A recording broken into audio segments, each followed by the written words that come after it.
enfermedades crónicas, respiratorias, cardíacas, diabetes, es fundamental que recibas ahora esta vacuna para prevenir las formas graves de gripe. La aplicación es gratuita en todo el país.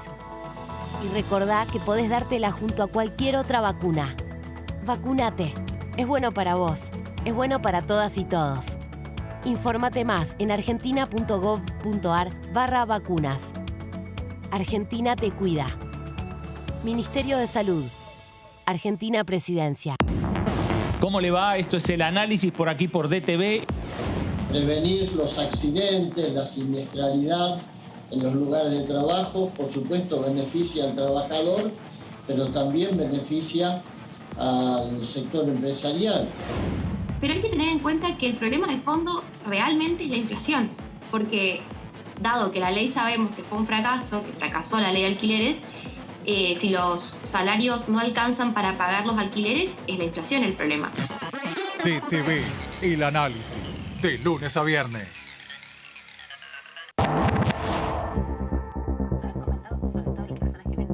Todas las noticias de la Cámara de Diputados te la contamos nosotros. Porque somos tu voz en el Congreso. DTV, el periodismo en el Congreso.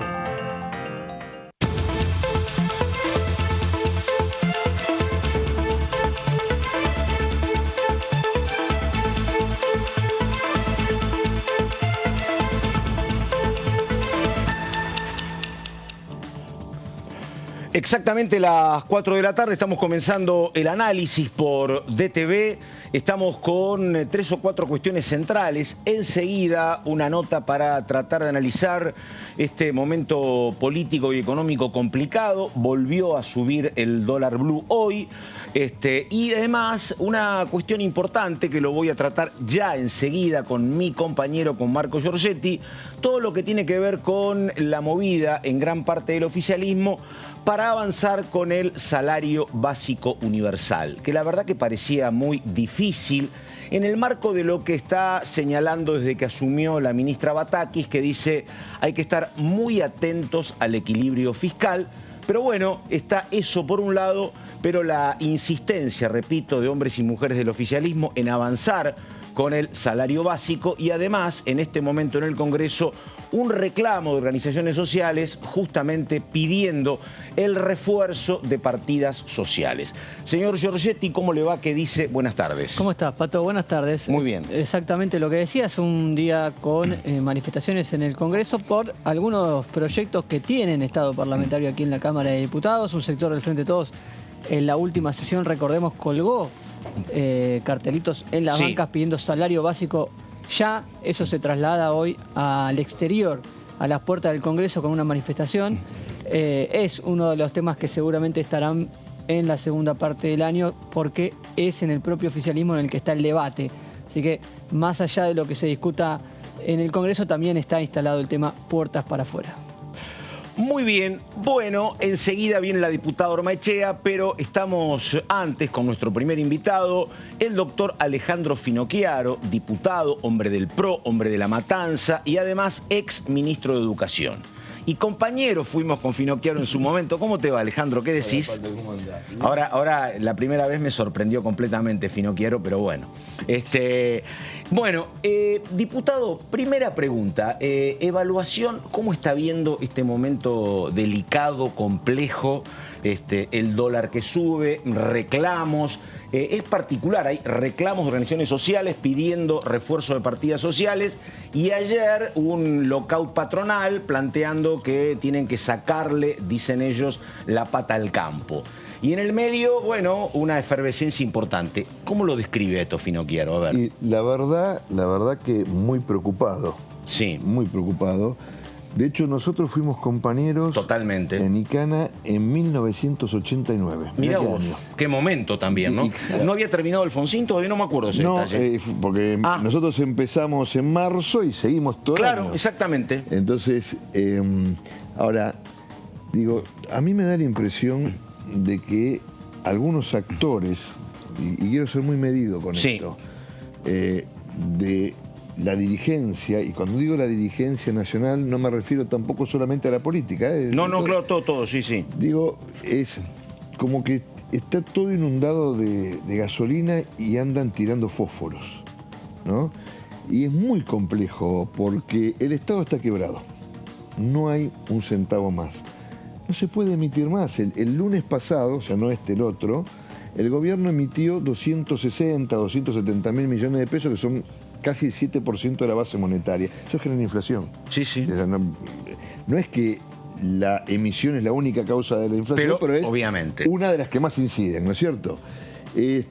Por otro lado, no se comprende que en un momento de crisis hay que hacer sacrificios, que los sacrificios no lo pueden hacer ni los más vulnerables, ni los que siempre lo hacen, ¿no? Y que el Estado no puede seguir gastando más de lo que recauda. Que te ingresa, sí. Entonces, hay que gastar menos y hay que generar más ingresos. Pero lo tenemos que hacer con mucha prudencia. Digo, por ejemplo, hoy tenemos marcha, están pidiendo un salario básico universal. Hablemos desapasionadamente. ¿Todos necesitan el salario básico universal? No. Claro, no. ¿No es cierto? No. Entonces, ahora, salario básico universal es un 2.9% del PBI, 700 mil millones. No hay. Claro, exactamente. O sea, no hay. Por más perdóname, todavía se está discutiendo el tema de la moratoria previsional, que sería, te dicen 0.2, 0.3. Pero bueno, agregarle lo que decís vos, que algunos dicen que es un poco menos, pero estamos en 2,5 del PBI, efectivamente. Vos agregarle lo que quieras. Sí. El problema es cuando no hay. Claro. El problema no es cuando hay y vos decidís, no, pero entonces voy a gastar en esto y no en lo otro. El problema es cuando no hay. Sí. Cuando no hay, digo, no tenés más recursos. Es decir, Argentina está en una situación donde no es que ya nos cortó el crédito el banco, no le podemos pedir a nuestros vecinos, ya ni siquiera el usurero nos presta. Ya estamos, viste, en la condición donde te tenés que esconder del usurero. Sí. O sea, para que ustedes se den una idea, Bolivia Bolivia, mira, tiene 1.4 de inflación anual.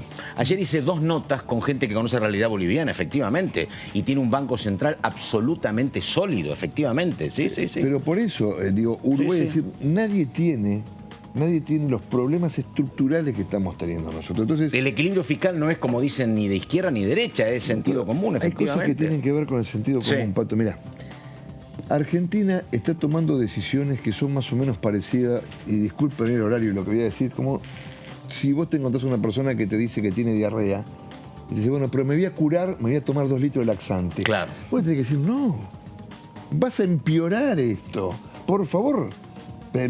Entonces, a ver, vos fijate, en este momento, cuando todavía creo que estaba Martín Guzmán, dijeron, bueno, basta de importación de bienes de consumo porque eso Necesitamos lo para comprar consumen los combustible. presuntos oligarcas. Entonces, es verdad, dice, no cualquier ciudadano puede tomar un whisky importado, un champán francés. Ahora, el problema no es el presunto oligarca, porque en un país donde hace un mes aterrizó un avión iraní lleno de personas que desconocemos, Sí. digo, un cajón de whisky cualquiera lo consigue. Lo pagará más el presunto oligarca. El problema es que en la vinería que hoy está vendiendo eso, el dueño de la vinería le está explicando a una chica que vive en González Catán que se quedó sin trabajo. Lo mismo, un chico que trabaja en una perfumería, que ya no puede vender esos perfumes importados, lo mismo. Es decir, y cuando esa gente llega al barrio, Sí. hablemos de esta chica de González Catán, ya no puede ir a comprar al chino de González Catán, Sí, que claro. a su vez, como no puede cubrir los cheques que tiene. Y ahí nosotros tenemos que generar, lo mismo pasa con el campo. No, sí. ¿Sí? Es decir, hablemos desapasionadamente del campo.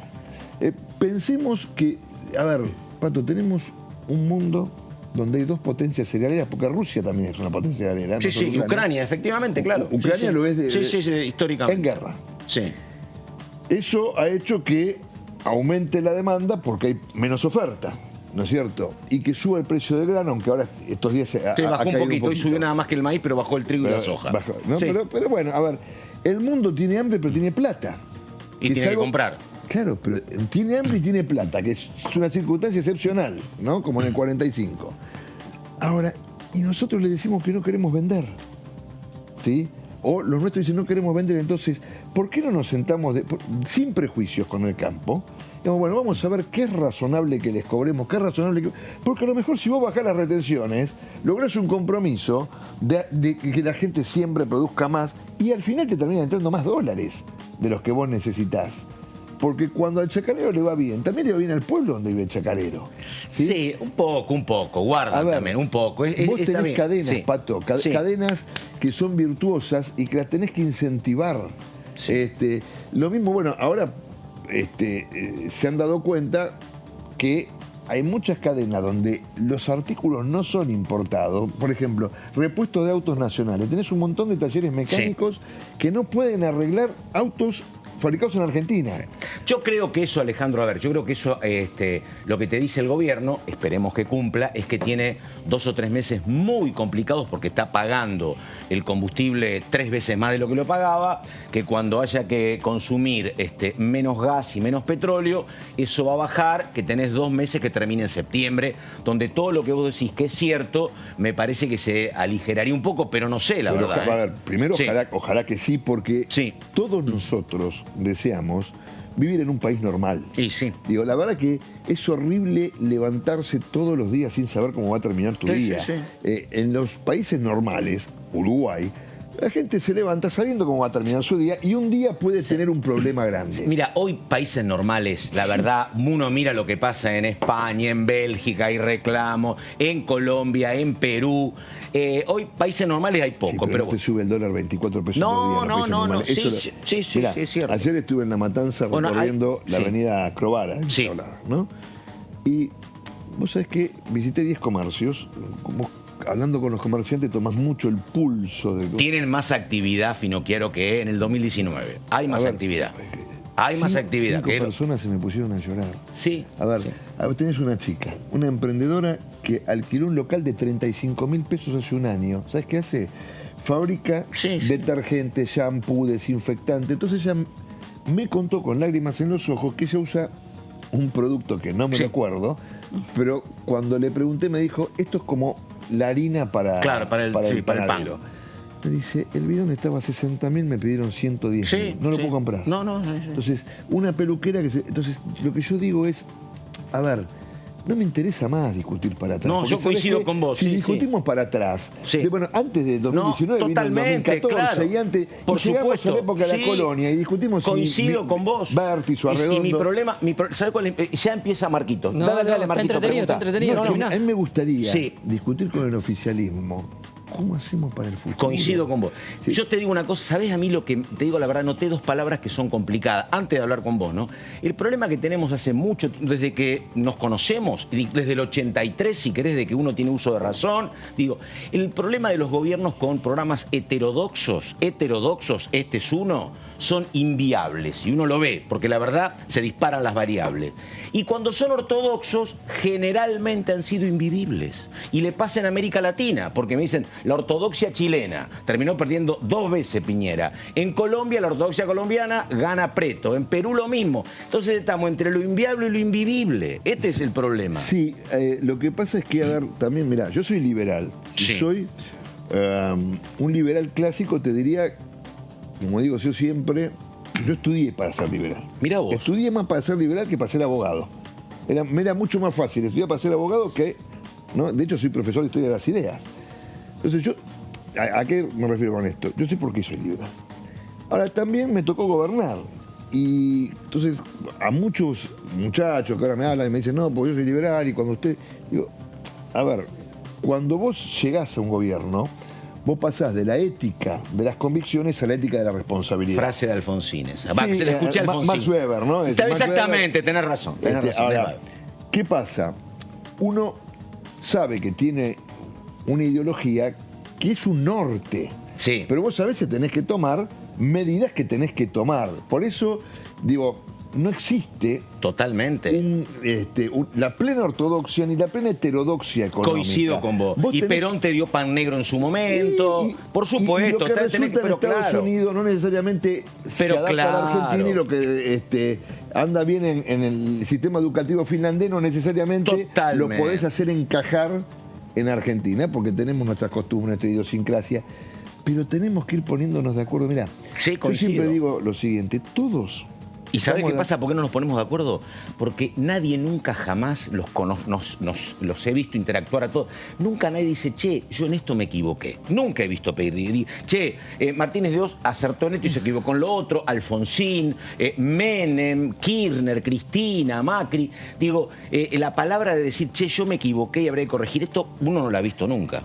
Sí, No lo ha visto nunca uno. Bueno, yo sinceramente... ¿A quién? A ver. Mauricio lo he visto muchas veces. De hecho, en algún momento hasta nos criticábamos, nos criticaba el periodismo. Después, No, en el momento... durante el gobierno, cuando él decía, bueno, me equivoqué, bueno, al final siempre está diciendo que... Pero Mauricio tenía una gran capacidad de autocrítica, inclusive de dar marcha atrás. Pero dijo, ahora si vuelvo quiero hacer todo más rápido. Más o menos la autocrítica. No. Bueno, Sí. es que yo creo que Sí. Argentina necesita un shock de medidas profundas, ¿sí?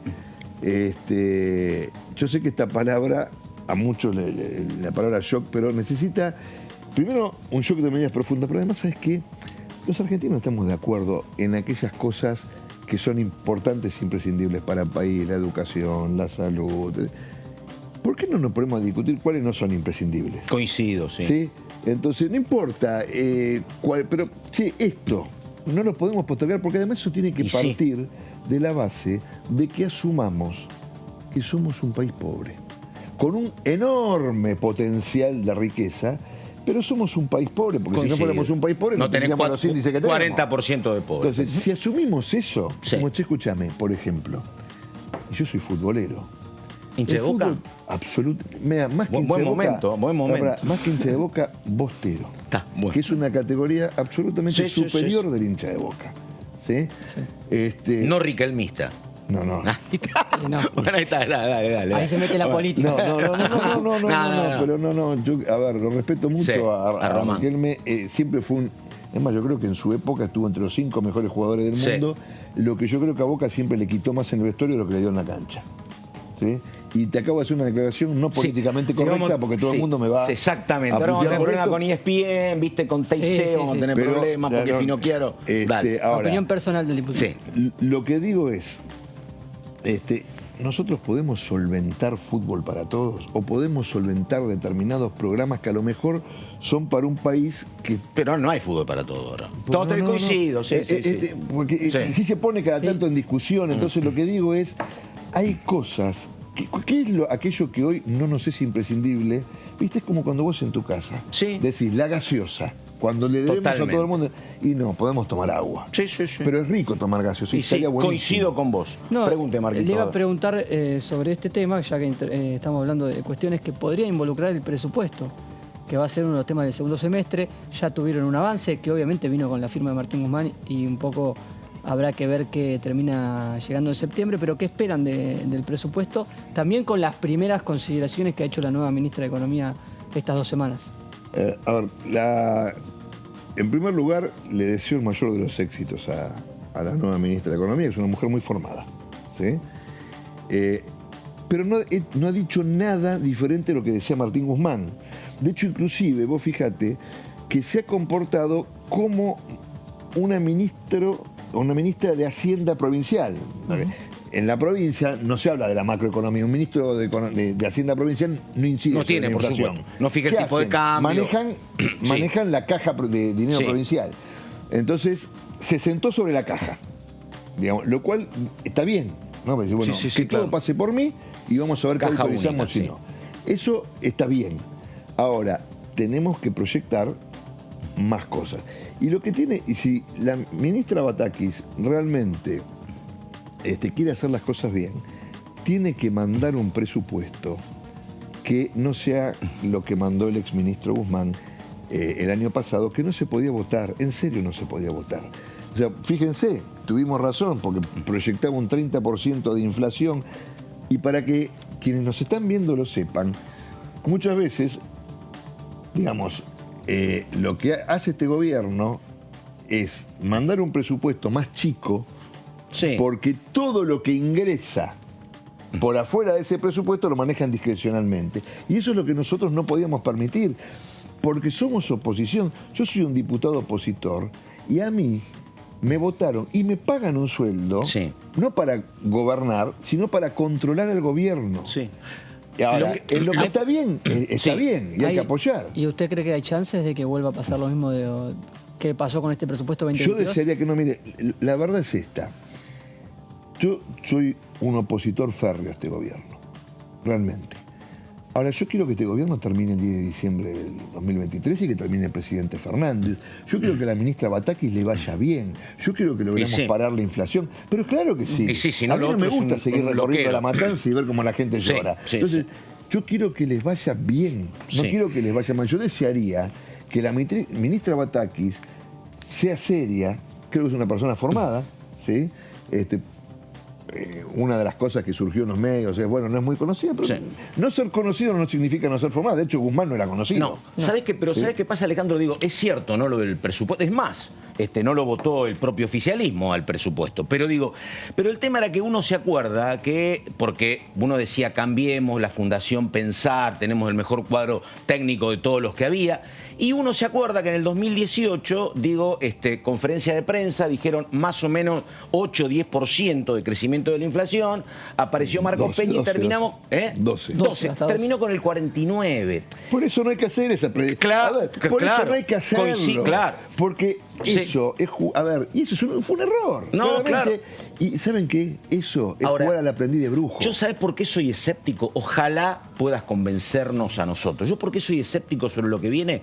Porque esto, mira, se lo escuché a Guzmán y se lo escuché a Mauricio Macri.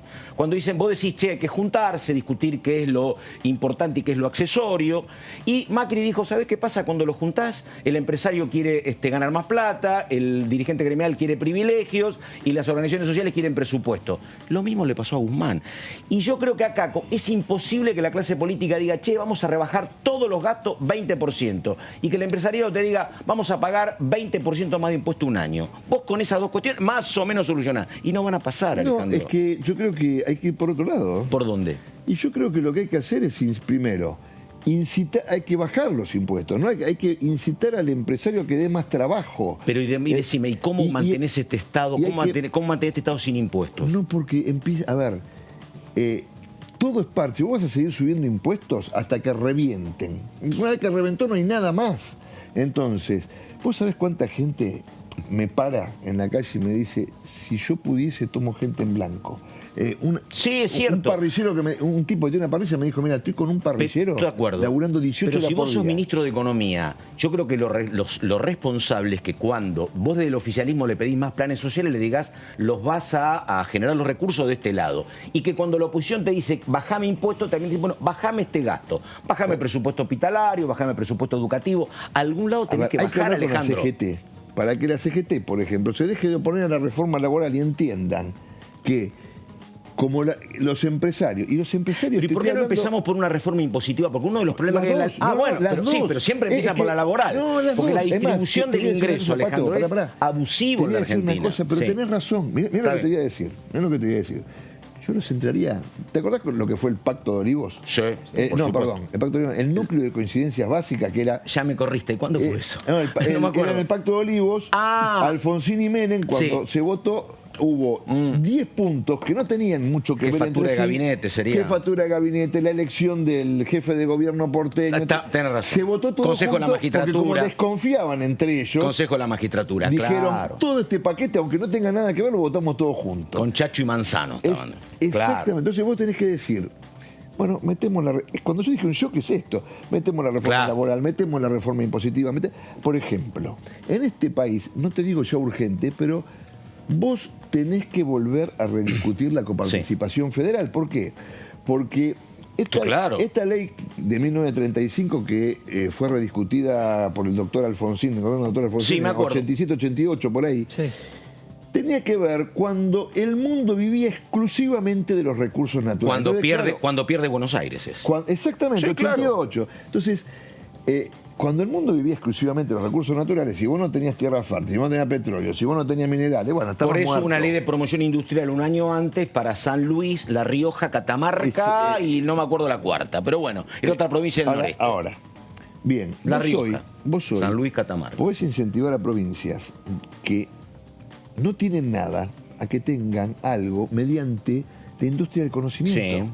A ver, el Silicon Valley, ¿sí? Por supuesto. Lo podés poner en el medio del desierto de Judea o del Gobi, igual anda, ¿no? Entonces, por ejemplo, la provincia de Buenos Aires no puede recibir la mitad de lo que produce. Totalmente. Para que con la algunos miseria que gobernadores, tenés. y mira claro. lo que te digo, Sí. no hablo de signo político, pero para que algunos gobernadores tengan 90% de empleo público. Sí. Entonces, eso está mal. Sí, sí, sí. No está bien. Entonces, son muchas cosas Coincido. en las que tenemos... Pero ¿sabés qué? De acuerdo, ahora, ¿sabés qué? Me parece que lo que vos planteás, vos dijiste, de un lado estaba Alfonsín y del otro lado estaba Menem.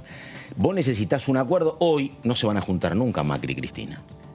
Bueno, a ver. Entonces, o me De los estás dos diciendo lados, que ¿no? sí. De a ver. los dos lados. No. Por eso, entonces el acuerdo, viste, a veces... Igualmente Sí. te voy a decir una cosa, que a veces vos tenés gente que se puede juntar y también contexto y circunstancias absolutamente diferentes, ¿no?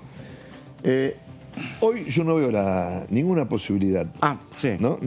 Hoy no la veo ninguna posibilidad porque yo creo que ese tipo de acuerdos se dan cuando estamos en el mismo plano moral. Y nosotros sentimos que no estamos en el mismo plano moral que algún sector del gobierno. Bueno, pero eso es una mirada, bueno, ¿ves? es una mirada muy liberal en el sentido de que es sarmientino eso. Yo soy la iluminación. Bueno, pero así arrancamos. Pero ¿viste? pará. Te voy a decir Si algo vamos peor. a regar la sangre con sangre de gaucho. No, eso no dije. Y bueno, y nosotros somos morales, los otros son inmorales. Pará. Sí. Te voy a decir algo peor, así que... Dale. Y después salimos de recorrida por los teatros.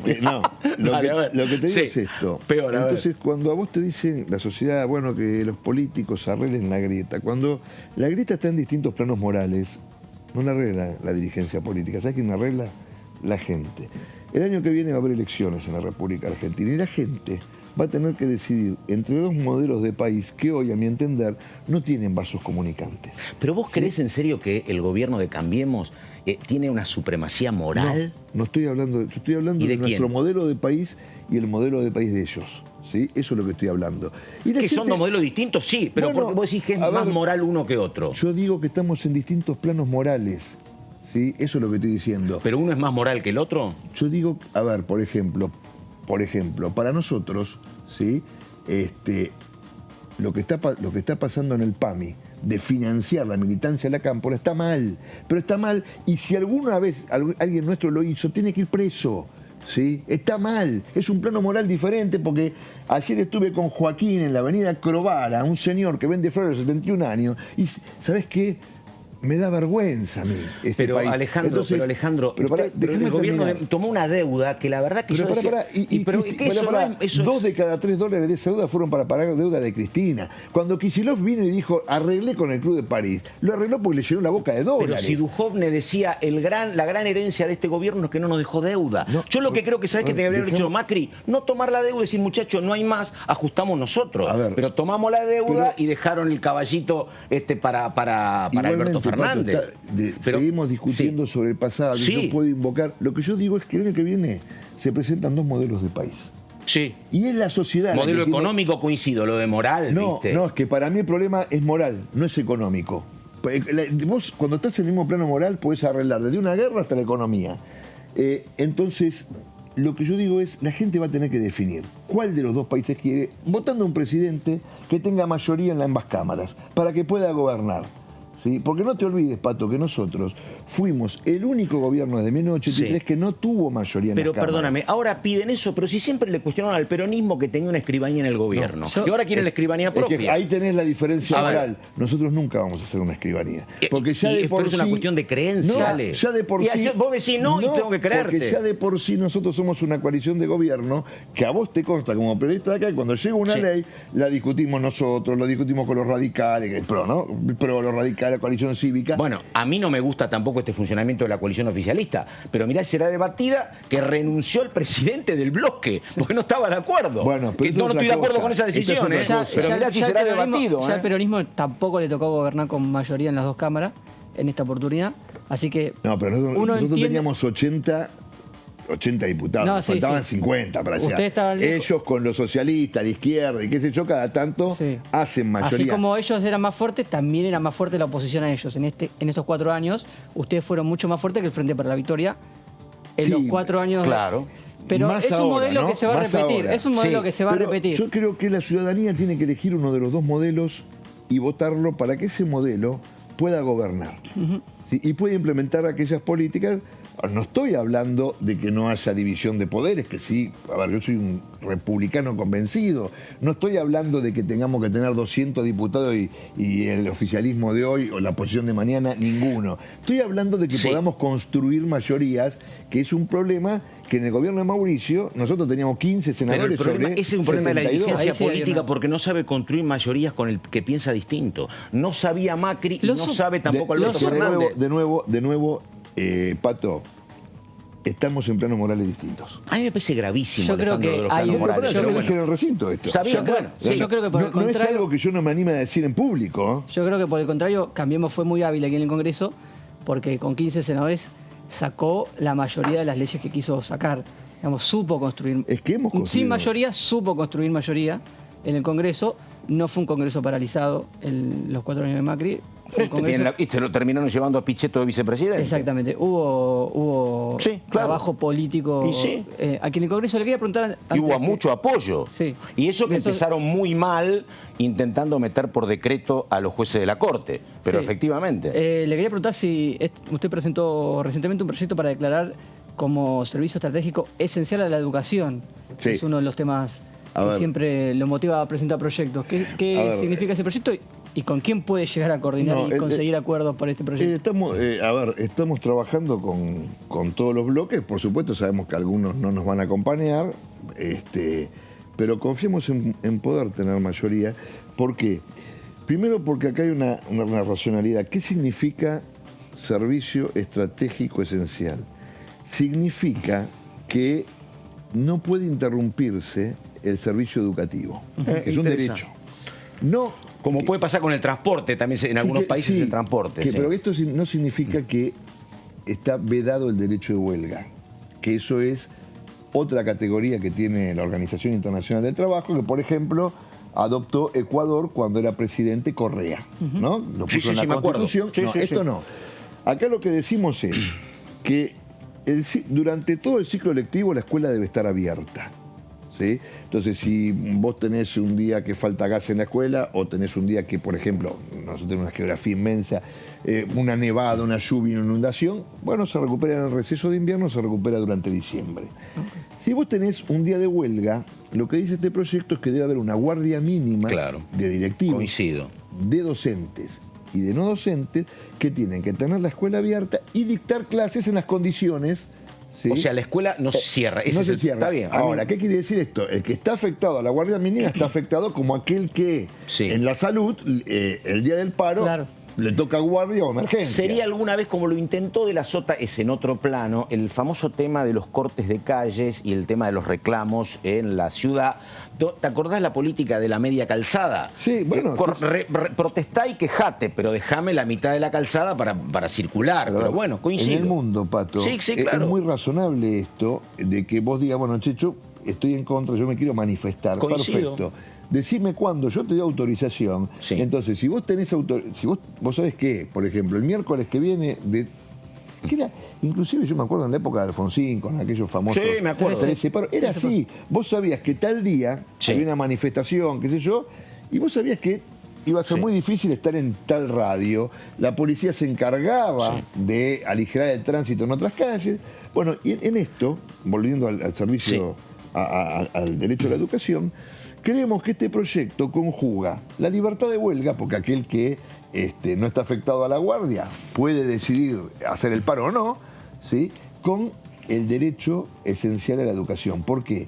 Porque si nosotros decimos que la educación nos importa tanto, tiene que haber clase todos los días. De acuerdo. Ahora, pero ¿sabés qué pasa? ¿Cuál es la pata que a mi juicio se mira poco? Yo coincido con vos en el tema de que tiene que estar abierta la escuela, en un montón de cuestiones, en la preocupación de que uno pueda circular, pero hay una cuestión previa que nunca, jamás se menciona. Cuando vos me decís automáticamente reforma laboral, bueno, discutamos también la reforma impositiva porque acá el problema es la desigualdad en el ingreso. Alejandro, yo creo que el tema docente tiene un montón de problemas y tienen que ser muy autocríticos los propios docentes. Pero Alejandro, cobran $200. Digo, y eso no se menciona nunca. Yo no sé cómo se hace, pero con $200 y con 100 la gente va a vivir en la calle y no vas a tener nunca paz social. Y es un tema que las medidas o que los programas ortodoxos nunca los priorizan. Acá, por y ejemplo, es central en la eso. ciudad de Buenos Aires, un docente que recién se inicia cobra 90.000 pesos. $300. Pero esto es el mundo. No, pero por 4 horas, por 8 horas, 180.000 pesos. Uno de los grandes problemas que tenemos en la docencia no es eso, porque 180.000 pesos, está bien, ahora con la inflación y todo puede ser, pero... El mercado laboral argentino es un sueldo. Pero, no, claro, el problema que vos tenés es que, como tenés un montón de cargos de base que los sindicatos presionan, voy a nombrar uno que no existe para que nadie... Pero por ejemplo, ayudante del preceptor de biblioteca, ¿no? No le sirve de nada a la escuela, pero le genera... Yo coincido. Le genera cargos de base a CETERA. Entonces, ¿qué pasa? El Estado no tiene bolsillo de payaso. Entonces, mis hijas fueron a escuelas públicas de la capital así hace en los 80, pero conozco el tema y también me he enojado también, pero ahí vos tenés Alejandro, un tema que es el siguiente. con el convenio del colegio, Vos decís, pero de la escuela. Un chico que recién empieza, por ejemplo, 21, 22 años, 23 años, toma 2 cargos, ¿no? O cargo completo, 180.000 pesos. El problema es que a los 10 años de antigüedad gana 190. ¿Sí? Y el problema es que se achata la pirámide. Entonces, yo una vez saqué el cálculo, cuando era viceministro de Esteban Bullrich en la ciudad, vos para volver a la pirámide del estatuto docente, te gastás toda la plata de una paritaria sin generar aumento. No sé si me expliqué. ¿Por qué te la gastás sin generar aumento? Porque no, en realidad no estás dando aumento, lo que estás haciendo es que el director o el IP o en capital es supervisor, ¿sí? Tenga gane X cantidad de salarios que recién se inicia, que es lo que dice Coso. Por supuesto que va a ganar más, pero no tuvo aumento. No, claro. Le estás devolviendo la pirámide. Ahora, te gastás toda una paritaria sin generar el aumento de abajo, porque lo de abajo se queda en eso. Está bien, pero viste, es la capital federal, que es la gran... Lo mismo pasa en la provincia, en las provincias pasa lo mismo. Pero los salarios son menores y la capital federal... A ver, una mirada, vos que sos muy sarmientino, ¿vos qué decís de esto? Yo te digo la verdad, creo que parte de los problemas es que estamos como repletos de porteños, Finocchiaro. Hemos tenido, salvo Alfonsín y Kirchner, De la Rúa, Chacho Álvarez, ahora Larreta, Macri, Alberto Fernández. Digo, ¿no hay una mirada, no falta una mirada más nacional? Vos sabés que es uno de los grandes problemas de la República Argentina, ¿no? Pero es uno de los enormes problemas de la República Argentina, porque vos si viajás a otros países, vos por ejemplo, pero claro, vas a Estados Unidos y sí, en Nueva York es Nueva York. Sí, Washington es una ciudad administrativa, viene el presidente. Digo, pero ¿no? Clinton era de Arkansas, efectivamente. Pero además vos estás en muchísimos lugares, hay estados más grandes, más chicos, pueblitos, ciudades grandes. Nadie se siente menoscabado. No. Ahora, también tiene que ver con cómo se originó nuestro país, con la matriz productiva. Por ejemplo, perdóname, tienen sus medios que son importantísimos. Tenés el Los Angeles Times, el San Francisco Chronicle, cada uno tiene su vida. Vale igual que el otro. Pero por supuesto. Vale igual que el otro. Por supuesto, claro. Cuando Mauricio Macri inauguró el Parque Eólico de Bahía Blanca, yo hice una visita a Coronel Pringles, ¿no? Y había una escuela técnica que no tenía una gran cantidad de matrícula y el director me dijo algo así como, no, ¿sabe qué? Yo era ministro de la provincia. Mire qué pasa, ministro. Es que la verdad que estos chicos, ahora inauguraron el polo eólico, si pudiéramos tener una especialización en energía renovable, le digo, bueno, cuando yo vuelvo al ministerio, lo voy a estudiar. Me dice que nosotros la tenemos hecha, me dijo. Mira vos.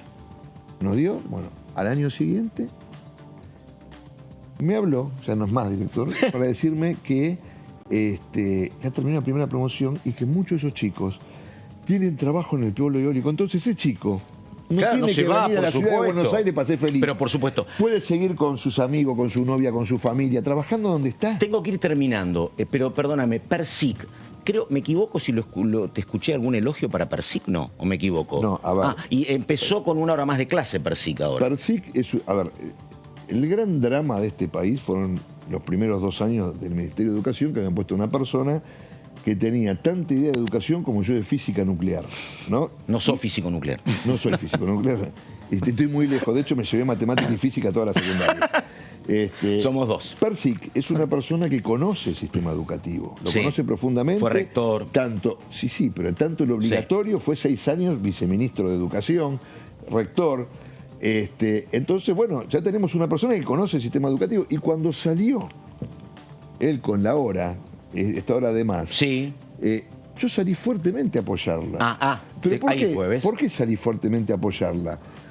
¿Porque me hice del frente de todos? No, porque yo soy un opositor que cuando el gobierno plantea algo que está bien, está bien. Y cuando vos planteas tener 1 hora más de clase todos los días y recuperar 38 días, ¿sabes qué? En el eje de esa política están los chicos. ¿Quién se opuso? No sé. Baradel. Y por eso está cajoneado. Ahí estamos, Marquito, ¿le queda alguna ultimísima, no? No, interesante. No sé si esto puede derivar en algún proyecto del Congreso, de aquí en el Congreso, apoyar esta iniciativa del ministro. No, eso lo tiene que hacer el ministro. Claro, más que declarativo, eso lo tiene que hacer el ministro en el Consejo Federal, porque la gestión de las escuelas está en la provincia. Inclusive creo que Persic ha firmado con 2 o 3 provincias. Y eso está muy bien. Alejandro, me encantó y tenemos que salir de gira por las provincias. Hagámoslo, hagámoslo. A mí me entretiene mucho. Ahí está, un gusto el diputado Alejandro Finocchiaro y vamos con un tema sensible. Consejo de la Magistratura, la diputada Ormaechea dice lo siguiente. Creo que nosotros tenemos que pensar en la transformación de la justicia. Mira. Creo que hay cambios que se tienen que dar que permitan una justicia más democrática, una justicia más abierta, más justa. ¿No? Entonces, yo creo que hay que debatir mucho de esos temas. Si hay prioridades, sí hay prioridades. Creo que las prioridades se vieron, el tema de los paliativos. Yo creo que no podemos dejar de desconocer. Ahora, no se pueden tomar los temas o llevar los temas a la Cámara a debatir, a mi criterio en este momento, solamente con fines partidarios o electorales. Mira. En realidad, mira qué interesante de dónde lo decís. Mira, interesante. Me parece que estamos para pensar por encima de eso, que tenemos la responsabilidad de pensar por encima. Creo que el Consejo de la Magistratura se viene trabajando, se viene debatiendo, se está trabajando en los lugares que se tiene que trabajar y se va a discutir en el recinto. Como se va a discutir el compre argentino, como se va a discutir si podemos avanzar el tema de comités mixtos.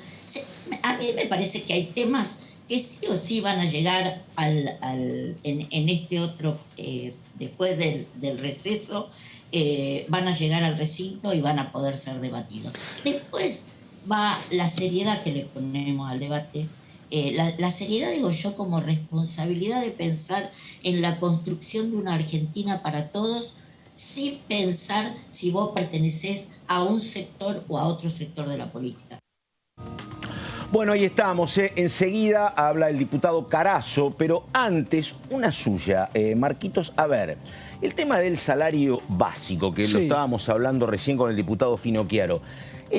A mí me parece que hay como mucho trabajo en el oficialismo, en parte del oficialismo, para avanzar con esto, me parece. Estuve un ratito antes de venir por aquí, por la marcha, hablando con algunos dirigentes a ver qué era lo que estaban reclamando. Hay un sector del Frente de Todos, obviamente el de los movimientos sociales que impulsan esto, que están decididos a presionar de buena manera, digamos, que esté presente en la agenda pública el tema del salario básico universal. Por eso han venido hoy al Congreso, por eso también tienen un plan de lucha que incluye una marcha más importante la semana próxima, el día 20, donde ahí también van a estar algunas centrales sindicales, incluida la CTA del diputado Boyaski. Va a estar presente el tema salario básico universal y va a ser un motivo de disputa interna en el Frente de Todos.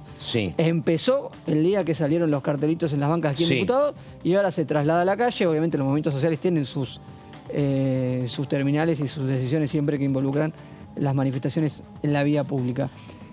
Va a estar presente, no sé si incluye únicamente al Congreso, porque entienden que hay una diferencia de votos importantes a Sí. la hora. Están remando desde muy atrás. A mí, ¿sabes qué me parece? Y enseguida vamos con el diputado Carazo, porque hablé con alguien importante del interbloque federal, los bonaerenses, y alguien me dijo, la situación social es muy mala, nosotros seamos partidarios, no tanto de este salario básico universal, sino esencialmente de aumentar la UH, que es como indiscutible. Y lo otro, dice, habrá que ver si este salario básico universal no subsume, esto es, no si reemplaza, pero le suma a otra cantidad de planes. Por ejemplo, la Argentina trabaja, por ejemplo, trabajo. Y el potenciar trabajo. Sí, hay muchos que están... Bueno, centremos todo en una sola medida. Sí. En una sola nomenclatura sería en este caso, Sí, porque hay tantos...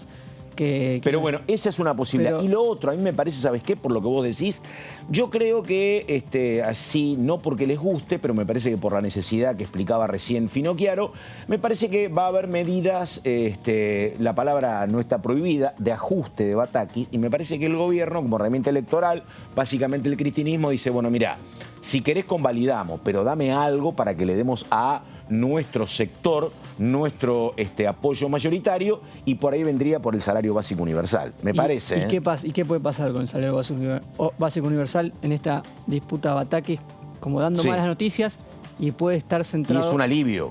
A que las medidas buenas, positivas, vengan desde otro lado. Claro. Y que todas las críticas caigan en Batakis, que se lleve la marca y que aparezcan por otro lado. Ajustemos en algún lado, pero no asfixiemos al sector más postergado. En todo caso, me dijeron, aquí lo importante es conseguir el apoyo del presidente.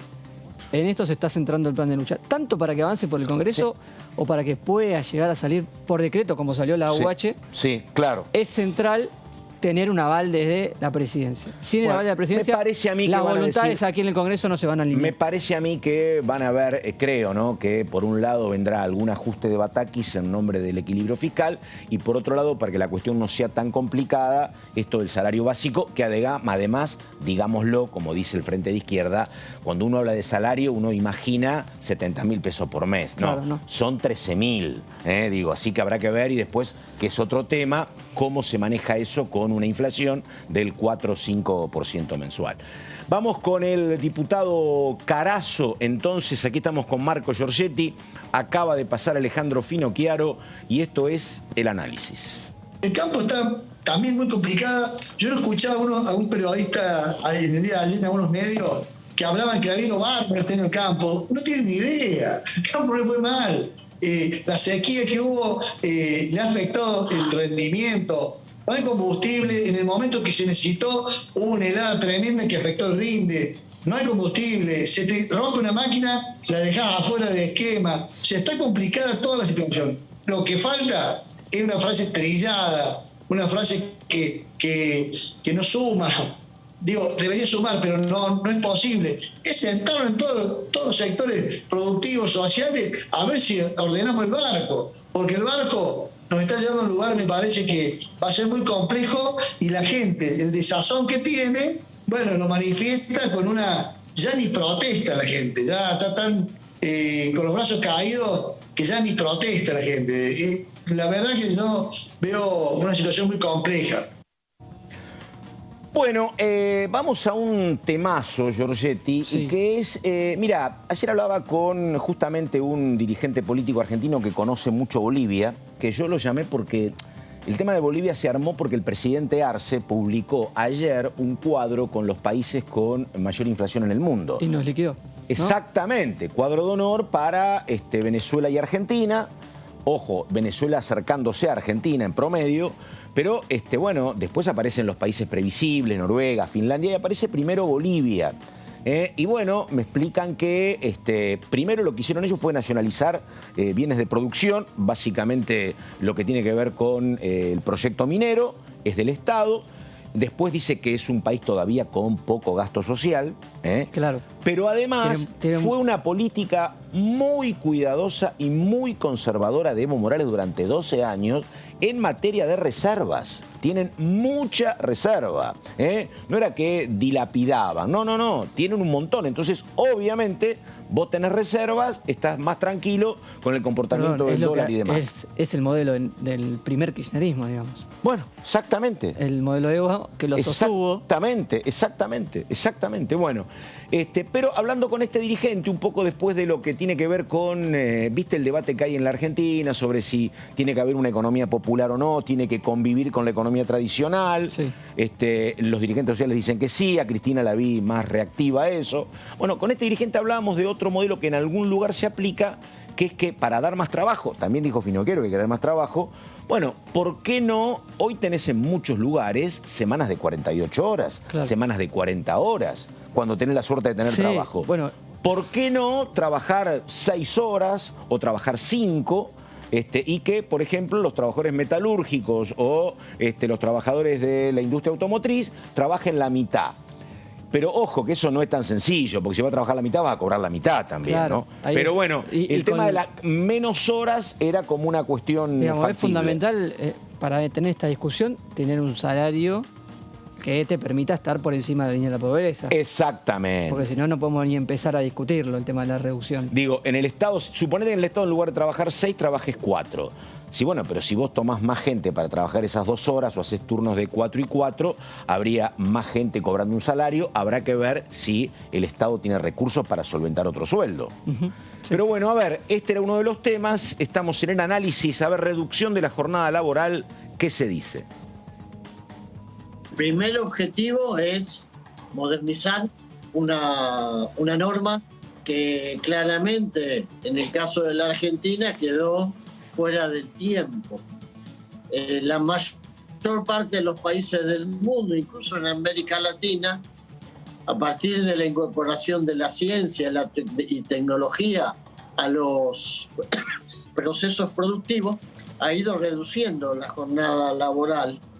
Esta jornada se instituyó en el año 1919, cuando se conformó la Organización Internacional del Trabajo.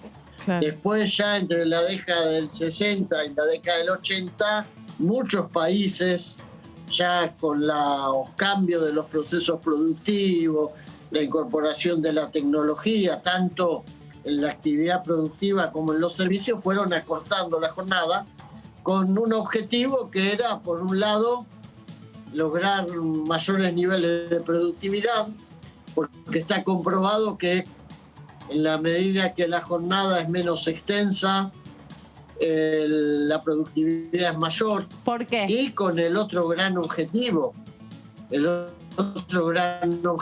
que es que los seres humanos tengan una vida menos alienada, menos atada a esta lógica de que, bueno, trabajo 8 horas, viajo 2 horas o 3 horas, en definitiva consumo la mitad del tiempo de mi vida solamente para una actividad reproductiva del salario, simplemente.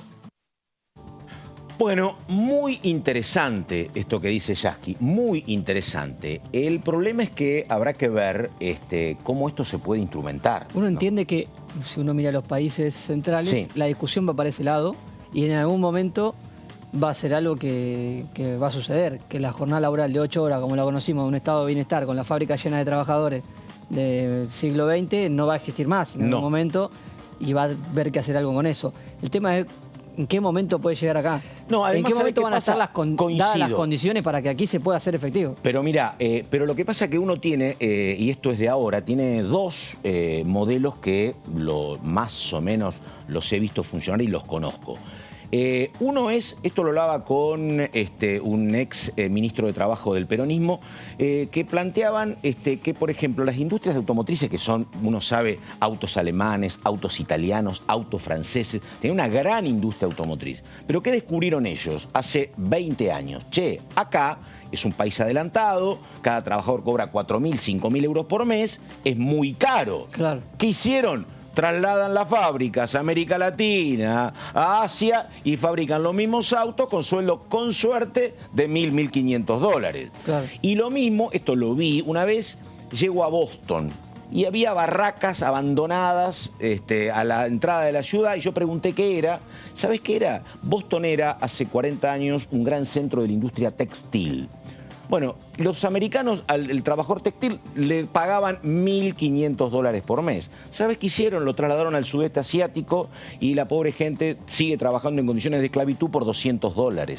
Claro. Este es el problema cuando vos pretendés este tipo de cuestiones, que por supuesto que hay que avanzar, por supuesto, pero me parece que países de Europa y de Estados Unidos con un ingreso que nunca es por debajo de los $1.500, me parece que tiene una ventaja comparativa sobre nosotros, sobre el sudeste asiático. No sé cómo se hace para emparejar esa cuestión, Siempre estamos discutiendo estas cosas y a veces el contexto geopolítico influye más que lo que terminás discutiendo dentro de tu propio territorio. Exactamente. En la India hay 1.500 millones de indios. Vos pagás un salario de $200 y están felicísimos. Claro. Bueno, en la Argentina el salario de $200. Y si te pagan la mitad de $1.500 estaríamos también muy felices. Exactamente. Estás pidiendo mucho, Marquitos. La mitad de 1.500. Exactamente. Bueno, estamos en el análisis, ya pasó Alejandro Finocchiaro. ¿Qué me vende para dentro de un segundo, por favor? Tenemos para hablar la ley de enfermería, sí, que es uno de los proyectos que estuvo en la agenda de los últimos meses, que no llegó al recinto y que estaremos contando a qué se refiere, qué le falta todavía para llegar al recinto y qué puede pasar. Bueno, muy bien. Mucha concentración, recordamos, acá en la puerta del Congreso, movimientos sociales, hay un acto previsto para dentro de un ratito, así que, y nosotros con la agenda parlamentaria post-receso. Pausa y seguimos.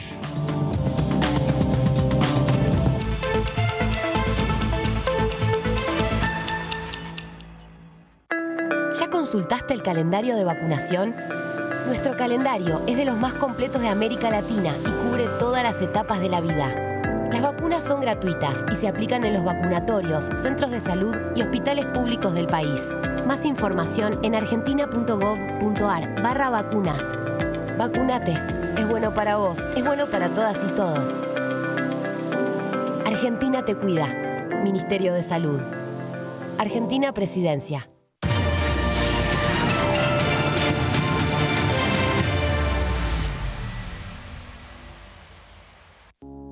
Las sesiones son el espacio donde los diputados debaten proyectos de ley para su aprobación, modificación o desaprobación. En una misma sesión se pueden tratar varios proyectos de ley. Desde el 1 de marzo, cuando el presidente las inaugura, se desarrolla el periodo de sesiones ordinarias. Entre el 1 de diciembre y el 28 de febrero se extiende el periodo de sesiones extraordinarias que solo pueden ser realizadas a pedido del presidente de la Nación. En el recinto, el bloque oficialista se dispone a la derecha del presidente de la Cámara, el bloque opositor mayoritario a la izquierda y en el centro los bloques con menos cantidad de integrantes. En el tratamiento, en general, los diputados tienen 7 minutos y los jefes de bloque entre 20 y 12 minutos conforme al número de legisladores que representen. La sesión es dirigida por el presidente de la Cámara de Diputados, que administra el uso de la palabra y las distintas instancias del funcionamiento. A la izquierda del presidente está el secretario administrativo, a la derecha el secretario parlamentario y debajo de él están los taquígrafos, que registran cada uno de los testimonios.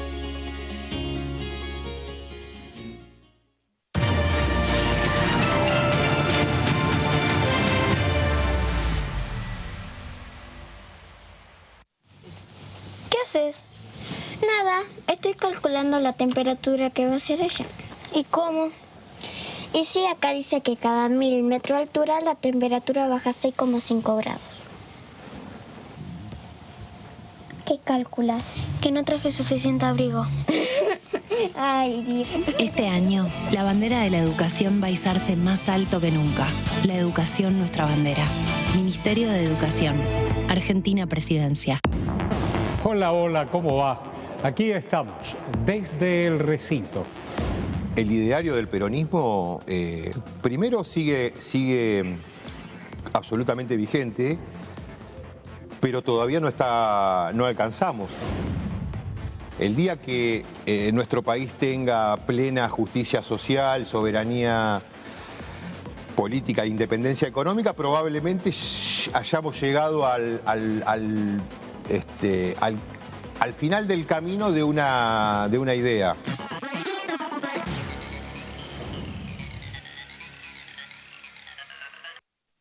diferencia hay entre la Cámara de Diputados y la Cámara de Senadores? La Cámara de Diputados representa al pueblo de la nación argentina. Esto significa que las provincias más grandes y con mayor cantidad de habitantes tienen muchos más diputados que las provincias más pequeñas. La manera de establecer las cantidades es proporcional. La Cámara de Senadores representa a las provincias. Cada provincia envía 3 senadores al Congreso Nacional. El total de senadores es 72, dado que las provincias argentinas son 24. Este es un número fijo. Por ejemplo, la provincia de Buenos Aires cuenta con 70 diputados nacionales y la provincia de Tierra del Fuego con 5.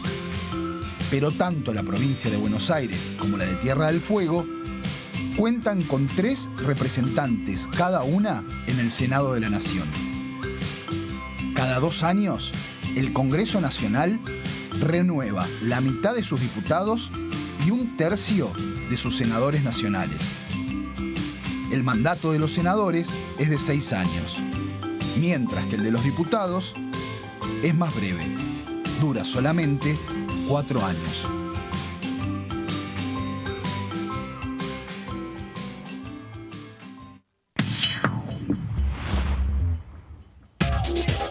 Lo que pasa en el recinto. Lo que pasa con las leyes. Lo que pasa en el Congreso. Lo que querés saber de nuestro Parlamento. Te lo contamos nosotros.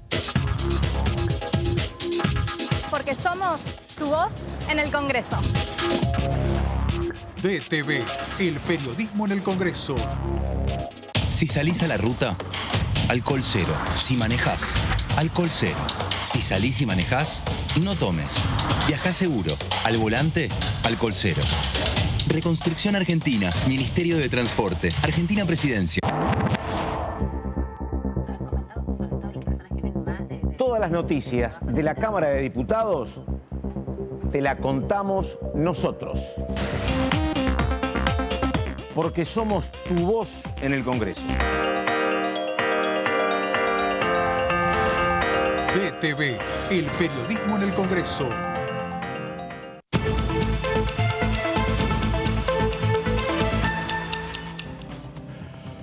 Muy bien, 5 en punto de la tarde, estamos en el análisis y ahora el turno del señor Marcos Giorgetti con un tema, la verdad, muy importante desde lo sanitario y desde lo humano. Porque la gente que tiene que estar, en algún momento tiene que pasar por un hospital, por un sanatorio, te dice siempre lo mismo. Los médicos, bien, son importantes, pero el día a día, la empatía, el consuelo, el apoyo, la fuerza, te lo dan y te lo ponen las y los enfermeros. Así que bueno, a ver, ¿de qué hablamos? Exactamente, bueno, ley de enfermería. Recordar que es el proyecto del diputado Pablo Yedlin, que presidía la Comisión de Acción Social y Salud, que ahora no es más diputado nacional, ahora está en el Senado de la Nación, ocupando un rol parecido dentro del Frente de Todos, es médico y es como un referente sanitario del Frente de Todos aquí a nivel legislativo. Presentó en el año 2021 un proyecto que fue tomado e impulsado por el propio Poder Ejecutivo. Sí. Fue presentado en la Casa Rosada con Alberto Fernández y las máximas autoridades sanitarias del país le dieron un impulso fuerte a este proyecto de ley de enfermería que recién tuvo tratamiento nuevamente este año, hace muy poquitos meses. En un plenario de salud y de educación se dictaminó este proyecto, pero aún le falta el giro por la Comisión de Presupuesto y Hacienda. Después vamos a ver por qué este proyecto tiene giro en la Comisión de Presupuesto y Hacienda. Objetivo: profesionalizar y nacionalizar la carrera de enfermería, aumentar la cantidad de enfermeros en el país y garantizar una formación homogénea. ¿Qué es esto? Bueno, obviamente que haya un carácter nacional a la hora de estudiar enfermería, que haya parámetros iguales a todo en todas las provincias y el objetivo central es que haya más enfermeros, algo que la pandemia dejó como una de las materias deficientes de la salud, que en una enfermedad como el coronavirus, el COVID, que requería en muchos casos gravedad para estar en una intubación o en una atención con respiración asistida, y que esa instrumentación y ese cuidado llegó un momento que los empleados de enfermería eran deficientes. Las instituciones sanitarias no tenían la cantidad necesaria de enfermeros para llevar adelante la atención. Eso fue una cosa que dejó en evidencia la pandemia y que se tradujo en este proyecto de ley de Pablo Shending. ¿Qué hace? Reconoce a la enfermería como profesional de la salud en todo el país. Es decir, un enfermero es, en todo sentido, un profesional de la salud y no un auxiliar de un médico. Seguimos. Se propone este proyecto darle carácter de ley al Programa Nacional de Formación de Enfermería en la órbita del Ministerio de Educación de la Nación. El programa debe aumentar la oferta educativa y mejorar la estructura de las instituciones que brindan estas carreras. Es un programa nacional que va a estar en la órbita del Ministerio de Educación. Por eso el proyecto tiene giro a la Comisión de Educación y no es solo un tema de salud. Seguimos. ¿Qué otras cosas propone? Crear un sistema para homologar en 2 años las carreras universitarias existentes con los otros sistemas de formación. Es decir, va a haber en un periodo de 2 años todas las carreras van a tener que estar homologadas, las que son a nivel universitario, de la misma manera que es hoy para otros tipos de disciplinas. Universidades y terciarios tendrán una currícula con lineamientos comunes. Todo esto, esta reconversión, no puede superar tampoco los 2 años como máximo. Es decir, en 2 años vamos a tener que articular todo el nivel educativo de enfermería para que haya parámetros únicos en todo el territorio, tanto para aquellos que son de nivel universitario como para los que son de nivel terciario. Esto es muy importante porque estaba bastante desordenado el tema de elegir estudiar enfermería. Vos podías ir a una universidad en una universidad del conurbano con la Universidad de Lanús o un terciario en alguna otra provincia y no estaba definido. Homologado ni tampoco definido qué estudiabas en cada lugar que ibas. No es como medicina, que uno entiende que un médico de la Universidad de La Plata, un médico de la Universidad de Buenos Aires, un médico de la Universidad de Córdoba, más o menos tienen el mismo nivel educativo. Seguimos. Se crea una Comisión Nacional de Enfermería aquí en el ámbito de la autoridad de aplicación, que el proyecto no define cuál es la autoridad de aplicación, tema que suscitó una discusión con la oposición, para definir cualificaciones profesionales y certificaciones educativas que definan la carrera de enfermería. Además, un organismo en el Ministerio de Educación destinado a un relevamiento para evaluar y acreditar las carreras que existen en todo el país. Se va a tener que hacer un relevamiento en todo el país de lo que hay en materia educativa, todas las instituciones que brindan esta carrera para controlar que cada una de ellas se adecue a lo que va a disponer esta ley. Seguimos ya casi llegando al final, porque aquí está lo que sucedió en el debate en sí, en el plenario de comisión. La oposición, si bien obviamente está a favor en mayor parte de los propósitos y los objetivos de esta ley, marcó algunas diferencias que le han puesto un asterisco a la discusión y veremos qué pasa en el giro de presupuesto.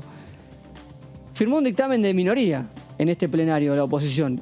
Dania Tabela, de Evolución Radical, perteneciente al interbloque Juntos por el Cambio, pidió que haya una beca mayor para los estudiantes que no tengan otro trabajo, es decir, que están estudiando y no están con trabajo efectivo, porque ya dispone una beca Progresar para aquellos que estudian enfermería, al igual que cuando uno estudia cualquier otra carrera. Aquí lo que pide la oposición es que sea un incentivo mayor estudiar enfermería.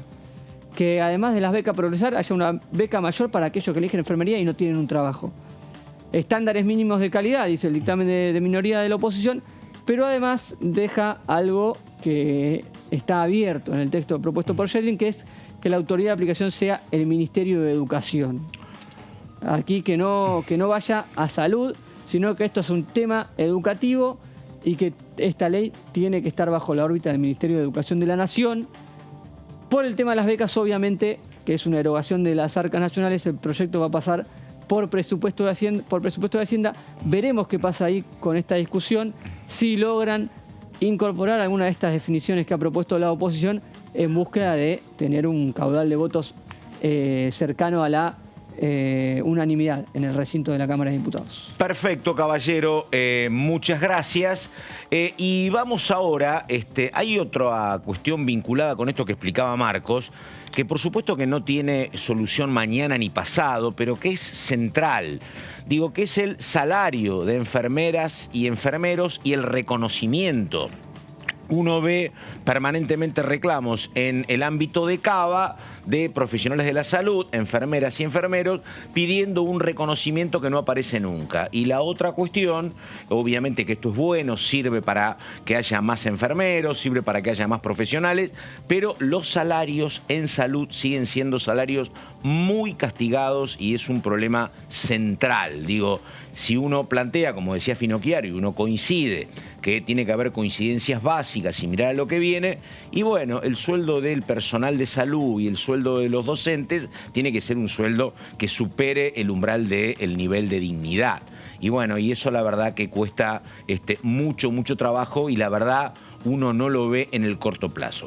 Vamos con otro tema, recién hablaba Yasky, que también tiene que ver con algo que estábamos diciendo. Vamos con otro testimonio, la diputada Ormaechea, sobre la famosa cuestión de trabajar menos horas, donde yo creo que hay un riesgo acá, Marcos, que en algunos otros aspectos también ya se ve, que haya a lo mejor un trabajo de menos horas para algunos ámbitos, mientras sigue existiendo una cuestión gravísima en la República Argentina, que es el tema del que trabaja en negro. Claro. O del que trabaja porque es monotributista.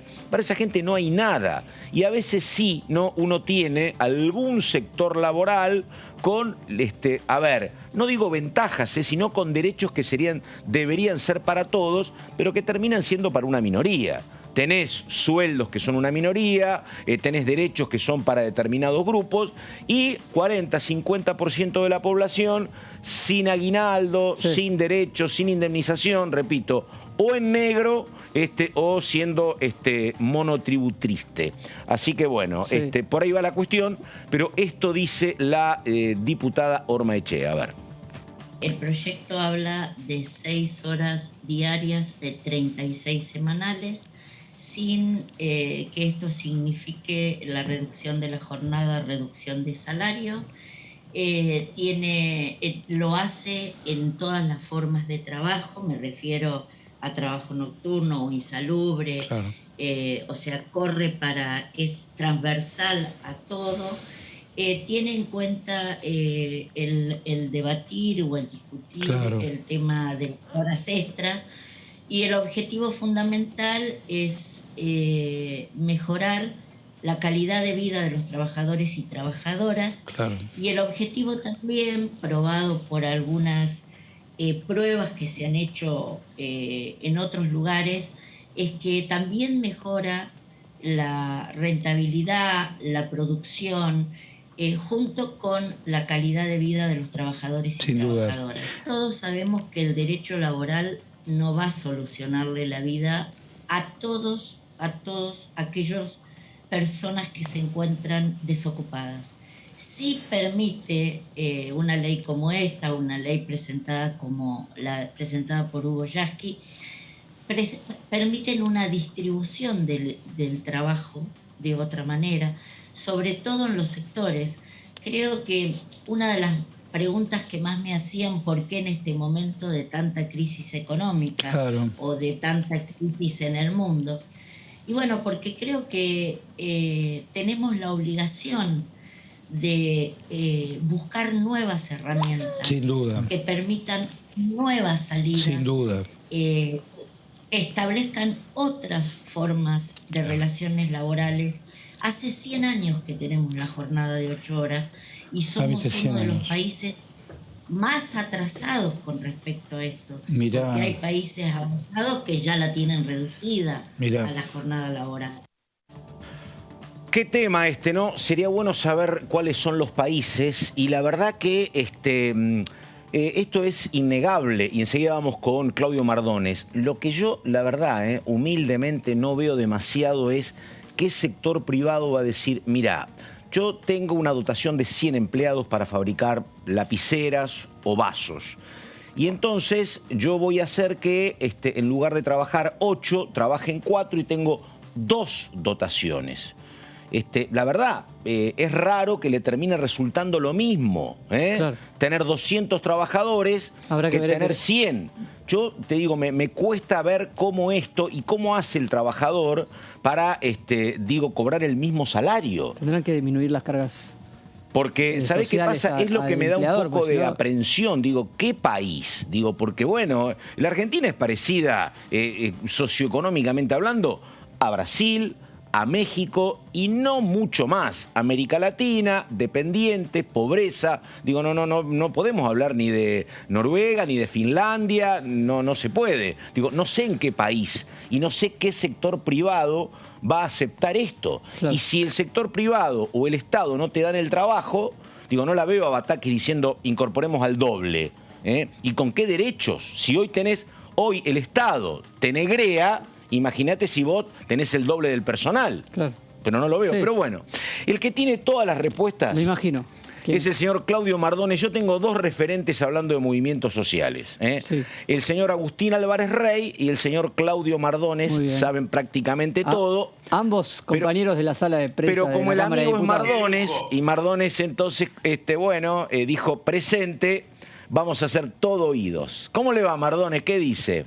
¿Cómo les va? ¿Cómo están? Bien, buenas tardes. ¿Cómo andan ustedes? Se lo escucha impecable. Siguiendo con mucha atención. Se lo escucha impecable, así que quédese tranquilo, Mardones. Excelente, bueno, buenísimo, excelente. Bueno, a ver. Sí. No, lo tuyo. A ver, decime, ¿qué es lo que está pasando en el Congreso, Claudio? Mira, Pato, tenemos 2 escenarios por delante.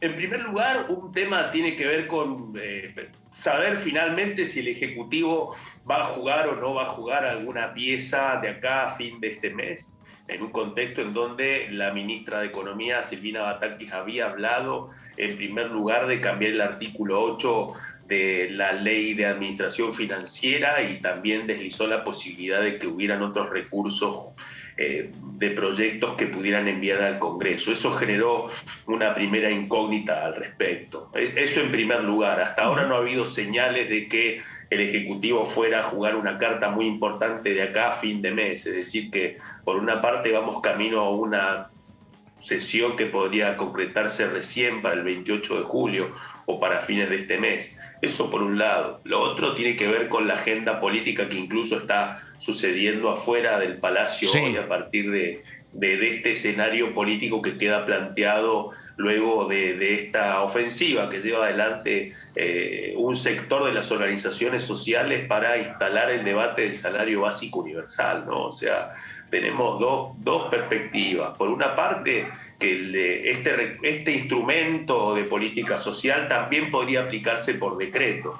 Claro. Es un dato importante porque podría tener el mismo camino que la asignación universal por hijo, que primero fue a partir de un decreto y luego fue institucionalizado mediante una ley del Congreso. Bueno, no es la foto que se daría en este caso específico con la iniciativa de salario básico universal. El criterio general es que se discute en el Congreso.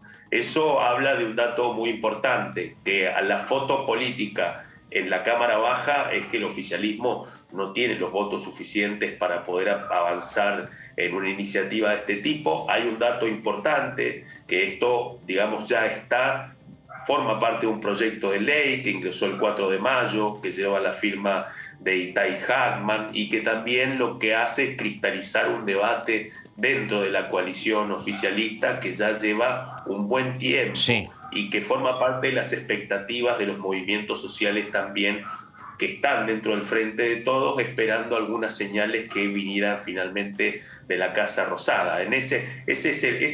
Así llegamos a hoy, ¿no? Después de las movilizaciones que se hicieron ayer, de las asambleas que se habían convocado por una parte, del lanzamiento de una gran protesta para el 20 de julio, Día del Amigo, también, claro, todo un gesto, qué ¿no? Poético. Todo un simbolismo. En ese contexto se suman las movilizaciones del bloque piquetero, las movilizaciones que se están concretando hoy, pero en ese contexto también bueno, fue la reunión del presidente Alberto Fernández con representantes de distintos movimientos que están dentro de la UTEP. Sí. Y hoy la apuesta que sucede afuera del Palacio es la jornada que impulsan para poner en evidencia que así como el proyecto del salario básico universal ya tiene giro a 3 comisiones desde hace 2 meses y está en pleno silencio e indiferencia, hay una batería de por lo menos 10 proyectos que también corren la misma suerte y que en muchísimos casos forman parte de una agenda de los movimientos sociales dentro de la Cámara de Diputados que hasta ahora es muy poco explorada, muy poco conocida, ¿no? Sí.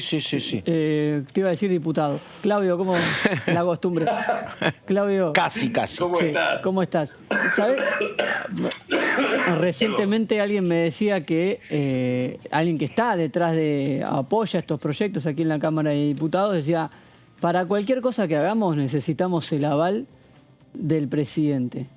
Tanto sea para que avance por decreto o también para que avance en el Parlamento, porque no tenemos los números. Vos a vos te llegó lo mismo, compartís la misma estrategia, están definiendo en el Frente de Todos. Lo que están esperando también es que que surja una señal mucho más concreta del Ejecutivo. Y lo que dijo la ministra Silvina Batakis no fue precisamente, no cubrió las expectativas. También hay distintos dirigentes que entienden que había una lógica en donde Batakis estaba obligada a dar algunas señales ante los mercados para poder afrontar esta situación, pero también había una expectativa de que hubiera alguna señal de que tomara alguno de los guantes.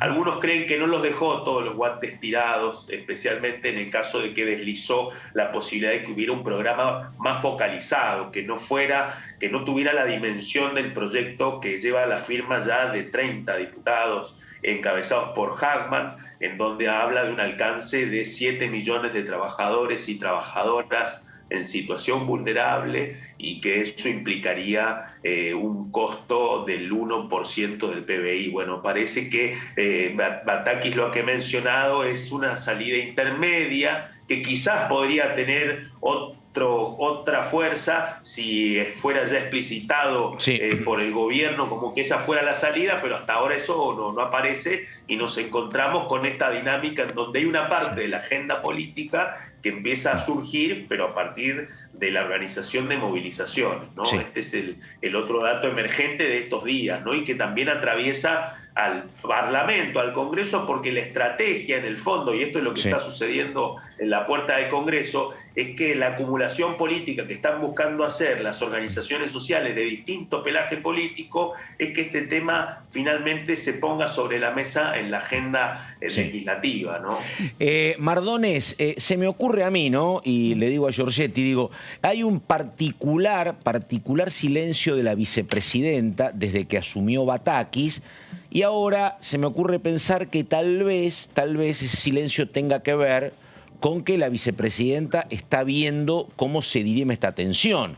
Porque lo que uno podría haber interpretado cuando habló Batakis y mencionó tanto el equilibrio fiscal era que no había lugar para este salario básico universal. Pero ahora se podía interpretar que a lo mejor, a cambio de que haya cierto acompañamiento del cristinismo, bueno, hace un gesto de Batakis, como vos decís, en el sentido de alguna forma de alivio para las demandas que hoy se manifiestan en la Plaza de los Dos Congresos, ¿no?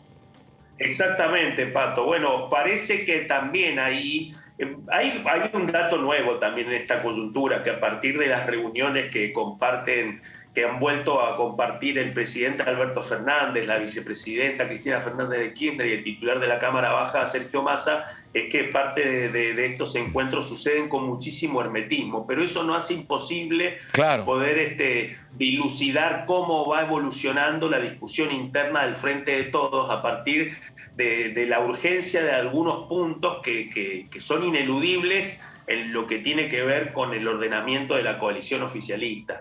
Y ahí hay un tema que está muy vinculado también a la discursividad de la titular del Senado, porque fue ella cuando decide criticar con mucha dureza la intermediación de las organizaciones sociales en la administración de de la ayuda social, ahí también desliza con fuerza la posibilidad del salario básico universal, y también ahí termina de cristalizar lo otro que venía sucediendo, que era una Cristina que se reúne con una parte importante del Gabinete Nacional, una vicepresidenta que ya a ese momento había tenido 4 reuniones con el ministro de Desarrollo Social, Juanchi Zabaleta, en un contexto en donde hay una discusión dentro del panperonismo y dentro de la coalición oficialista en torno a la disputa territorial que ha existido durante mucho tiempo y que se aplacó durante la pandemia, pero la disputa territorial que hay entre los intendentes y los movimientos. Claro, también exactamente. Hay un elemento ahí que está alimentado y que se pone en juego en este contexto. Lo que pasa es que pareciera que pasa a un segundo plano por el hecho de que, bueno, estamos hablando justo en un momento en donde se vuelve a confirmar un número bastante oscuro de inflación, y en donde la discusión empieza a transformarse en términos paliativos a ver cómo poder evitar de que la situación sea peor, ¿no?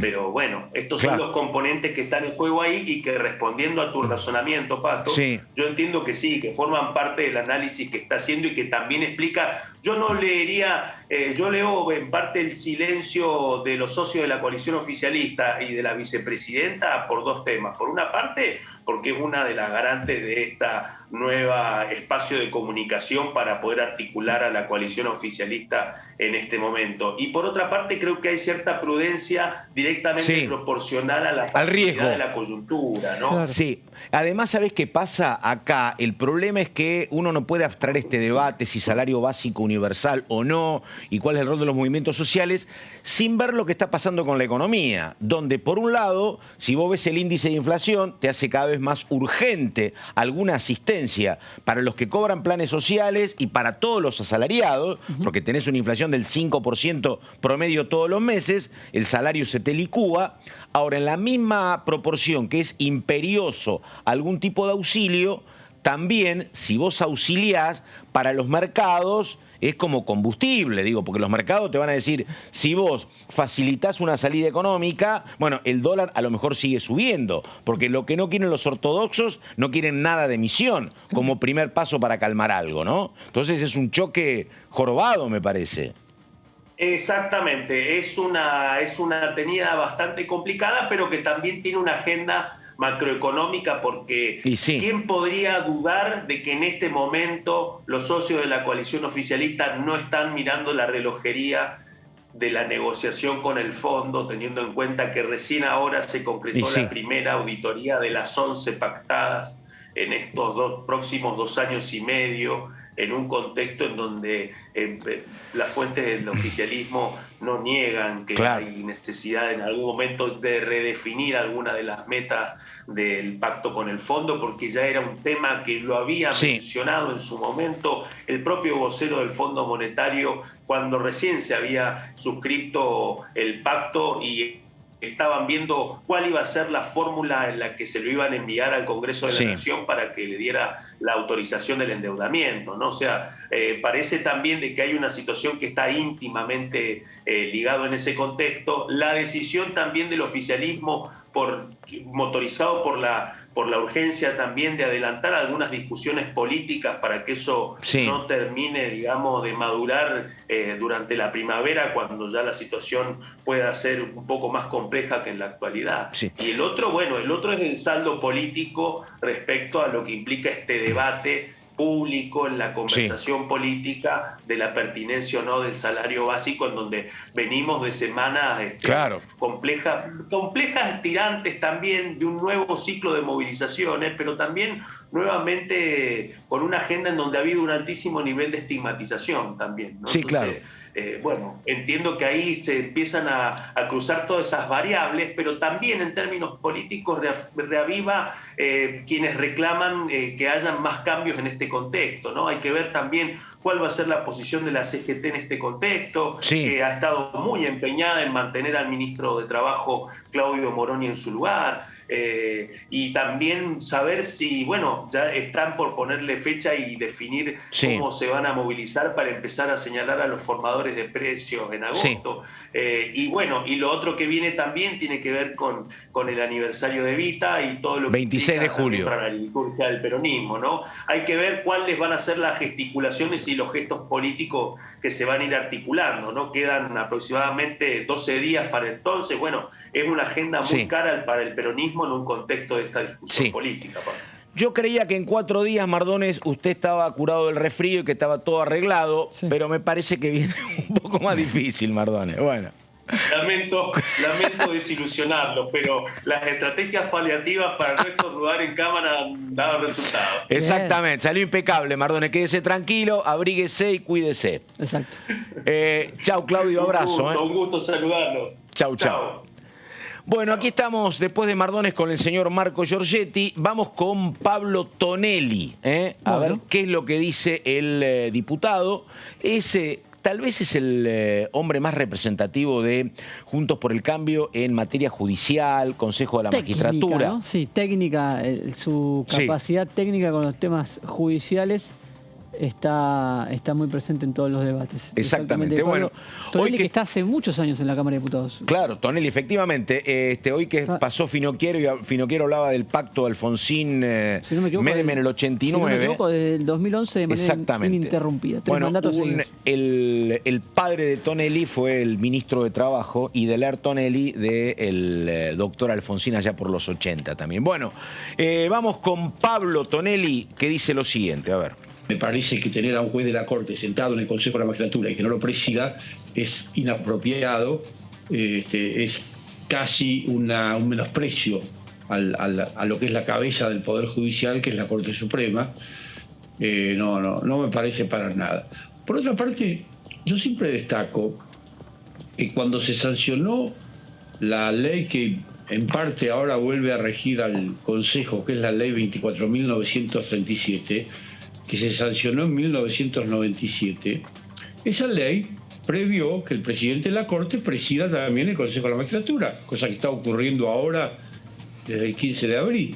Y esa ley fue sancionada prácticamente por unanimidad en la Cámara de Diputados. Solo votaron en contra 4 o 5 diputados de izquierda y por unanimidad en el Senado. Es decir, que todas las fuerzas políticas, partidos que ustedes quieran, estuvieron de acuerdo en 1997 en que el presidente de la Corte presidiera el Consejo. Y yo creo que eso es sano, que es fecundo. La experiencia que estamos teniendo en estos meses, desde que el Consejo ha vuelto a funcionar con la presidencia del doctor Horacio Rosati, que es el presidente de la Corte Suprema, me parece que es una buena experiencia. De modo que yo mantengo mi opinión en el sentido de que lo más adecuado me parece que es que el presidente de la Corte presida también el Consejo de la Magistratura.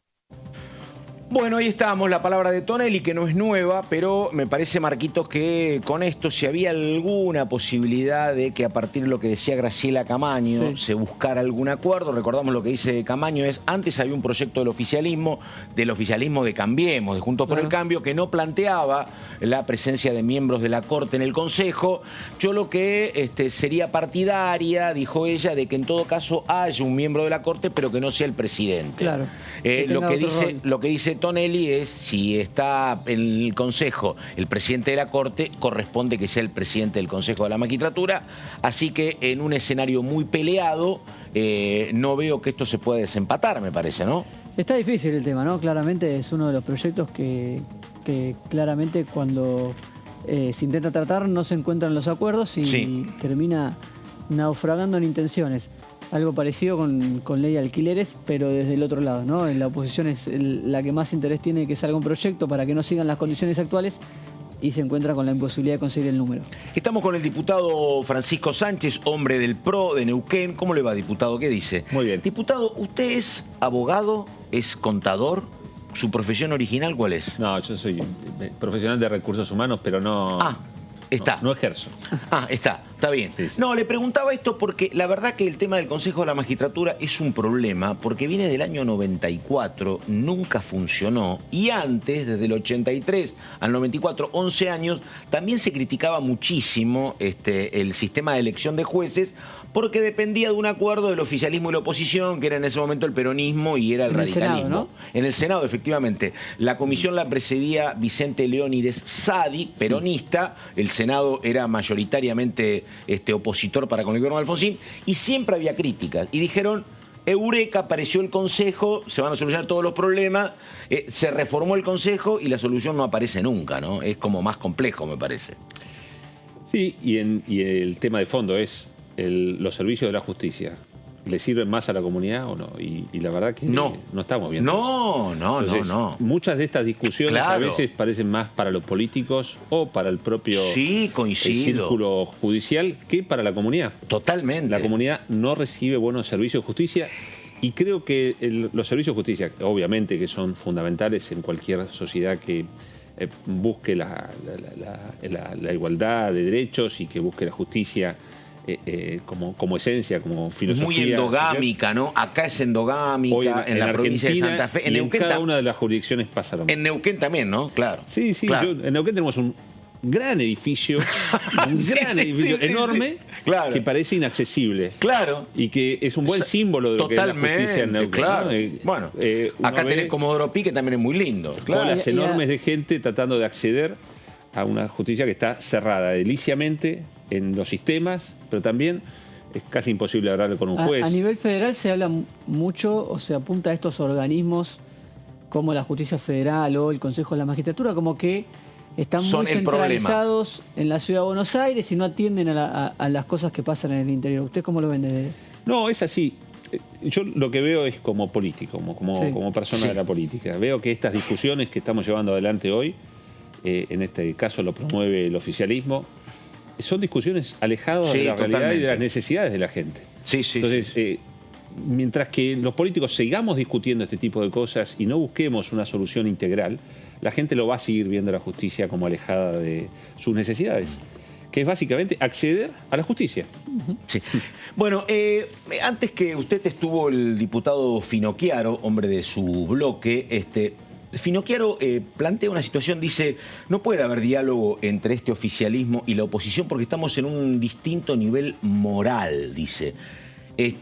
Y él plantea una cuestión que dice, necesitamos que voten al próximo gobierno con mucha mayoría en ambas cámaras para que se pueda instrumentar una política de shock. Digo, ese es el ámbito del deseo, el ámbito de lo que uno quisiera que pase. Pero digo, si no pasa eso, ¿qué se hace? Hay como un no reconocimiento de que está el otro, me parece, ¿no? Y no va a pasar eso de que va a haber un candidato con el 65% de los votos, ni así creo que se modifique el Congreso. Eso ¿Qué se hace mientras tanto? Ha pasado que la gente ha votado mayoritariamente y con una clara tendencia de lo que quería mayormente. Yo no sé si es que eso va a pasar o no. Lo que está claro es que sí hay diferencias sustanciales entre distintos sectores políticos. Yo creo que más allá de esas diferencias tenemos que lograr el diálogo. Nosotros tenemos que lograr acordar cosas, porque es imposible. Yo coincido. Esta lógica de una Argentina dividida como si fuéramos River Boca, que uno alienta también, ¿eh? Sí. Yo desde mis expresiones lo aliento muchas veces. Yo lo sigo en las redes. Claro. Hoy está muy zen. No, parece. Pero yo soy, yo soy así, la verdad. ¿Sí? No, yo soy. Entonces agarrás el teléfono. Nunca agarres el teléfono. Entonces. Yo soy una persona directa. Siempre digo lo que pienso. Sí. A veces lo que pienso es fuerte, pero lo digo. Siempre trato de decir lo que pienso, porque además creo en la transparencia. Creo que los dirigentes políticos, sobre todo los que aspiramos a ser elegidos, tenemos que ser claros. Pero lo que pasa cuando uno no es claro, yo coincido. Bueno, ¿qué pasa? Estás jugando a esconder. ¿Qué escondes? Yo no quiero esconder nada. Yo quiero decir lo que pienso. Ahora, reconozco que uno alienta ciertas grietas. Porque además corresponde hacerlo. Ahora, yo me puedo sentar con cualquiera a discutir. Y creo que hay que sentarse entre todos. Porque Argentina tiene que tener un lugar en el mundo a través de acuerdos que podamos hacer. De ninguna manera nosotros podemos generar un proyecto argentino si nos pasamos discutiendo y peleando las cosas del corto plazo. Ahora, ¿sabés qué pasa para eso? Me parece que debería haber un gran acto de, no digo de contrición, pero me parece que uno debería medir y apuntar más para los enormes errores propios cometidos. Y decir, che, yo me equivoqué muy mal, ¿me entendés? Y yo no lo veo eso. Yo veo en la disputa que te va horrible, te vas sacudido por un vendaval de votos en contra de todos los partidos. Y a los 2 años, claro, como el que viene es peor, vos sacás la cabecita y dale que va. Y digo, y todos se equivocan, porque la verdad ninguno acierta, me parece. A ver, no es que ninguno acierta. Yo creo que hay aciertos en todos los gobiernos. Me cuesta encontrarlo en este Fernández, la verdad que no puedo encontrar aciertos. Pero creo que más allá de eso, si uno revisa la primera etapa del kirchnerismo, hay aciertos. Creo que los hubo y mucho durante la gestión de Mauricio Macri. Por ejemplo, creo que la de Mauricio Macri, la política energética. Pero está bien, pero y yo lo diría en estos términos. Sé que la gente dice, Francisco, bueno, pero aumentó la energía. Y yo diría, nosotros pasamos, en el 2006 teníamos solamente destinado a cubrir subsidios 0,4% del PBI. Sí. Cuando se fue Cristina Kirchner dejó 3% del PBI para cubrir subsidios. Una locura, una barbaridad. Pero Macri sinceró, le faltó comunicarlo de una manera que fuera aceptado por la gente. Había un momento muy delicado donde la verdad el tema es que, Aranguren era un hombre que era las empresas y eso de por sí a lo mejor no está mal, pero yo vivía con un momento muy incómodo donde Gioja le decía cuánto vale el millón de BTU, que le escapó a la pregunta, uno nunca sabía cuánto se beneficiaba, yo creo que en demasía a veces a las empresas privadas, pero Francisco en ese momento los cuestionamientos no eran de la oposición, no eran del peronismo, eran de Cornejo y de Morales que decían que Aranguren... Y de Carrió. Exactamente. Sí. Exactamente. Entonces digo, algo se hizo mal. Y de la mal oposición también, ¿no? Un poco, pero claro, pero algo se hizo mal dentro de la coalición para que justamente la propia coalición lo petardeara a Aranguren, efectivamente. Sí. A ver, hay que recordar los procesos históricos, cómo se llegó a esa coalición. Hoy estamos en un punto de madurez muy superior. Nosotros, a pesar de haber perdido la elección, seguimos siendo Juntos por el Cambio y tenemos consolidado Juntos por el Cambio y hoy se discuten muchas cosas. Estas cuestiones, por ejemplo, están zanjadas en la discusión. Y yo estoy convencido de que esto no va a volver a ocurrir como pasó en su momento. Si uno lee el libro de Macri, segundo tiempo. Primer tiempo. Segundo tiempo. El segundo tiempo es la expectativa. Sí. Pero si uno lee, ahí tiene mucha autocrítica. Sí. Y si uno ve los discursos, por ejemplo, de Patricia Bullrich, yo estoy trabajando con Patricia Bullrich, y uno la escucha a Patricia. Patricia es muy autocrítica. Y sí. Ahora, esa autocrítica nosotros la hacemos, pero también hay que hacer una autocrítica para construir hacia adelante. Y sí. Los argentinos necesitamos escuchar de esperanza, de que las cosas tienen que estar mejor y van a estar mejor. Ahora, para que estén mejor, también hay que tomar algunas medidas fuertes. Sí, también, sí. Nosotros... Pagar costos, sí. A ver, recurrentemente se habla del tema de los subsidios, el subsidio de la energía. Hoy estamos cerca de 2,5% del PBI cuando Macri lo dejó en 1,4%. Quedaba alto, hoy está altísimo y con tendencia a seguir incrementándose. Es muchísimo dinero que se va.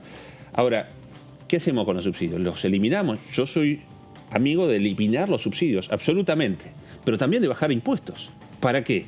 Para que el valor de la tarifa que se pague sea más o menos la que tenemos hoy, que tiene una gran carga impositiva en toda la cadena, tanto en la producción, el transporte, la distribución. Ahí hay muchísimo impuesto metido que agrava el valor.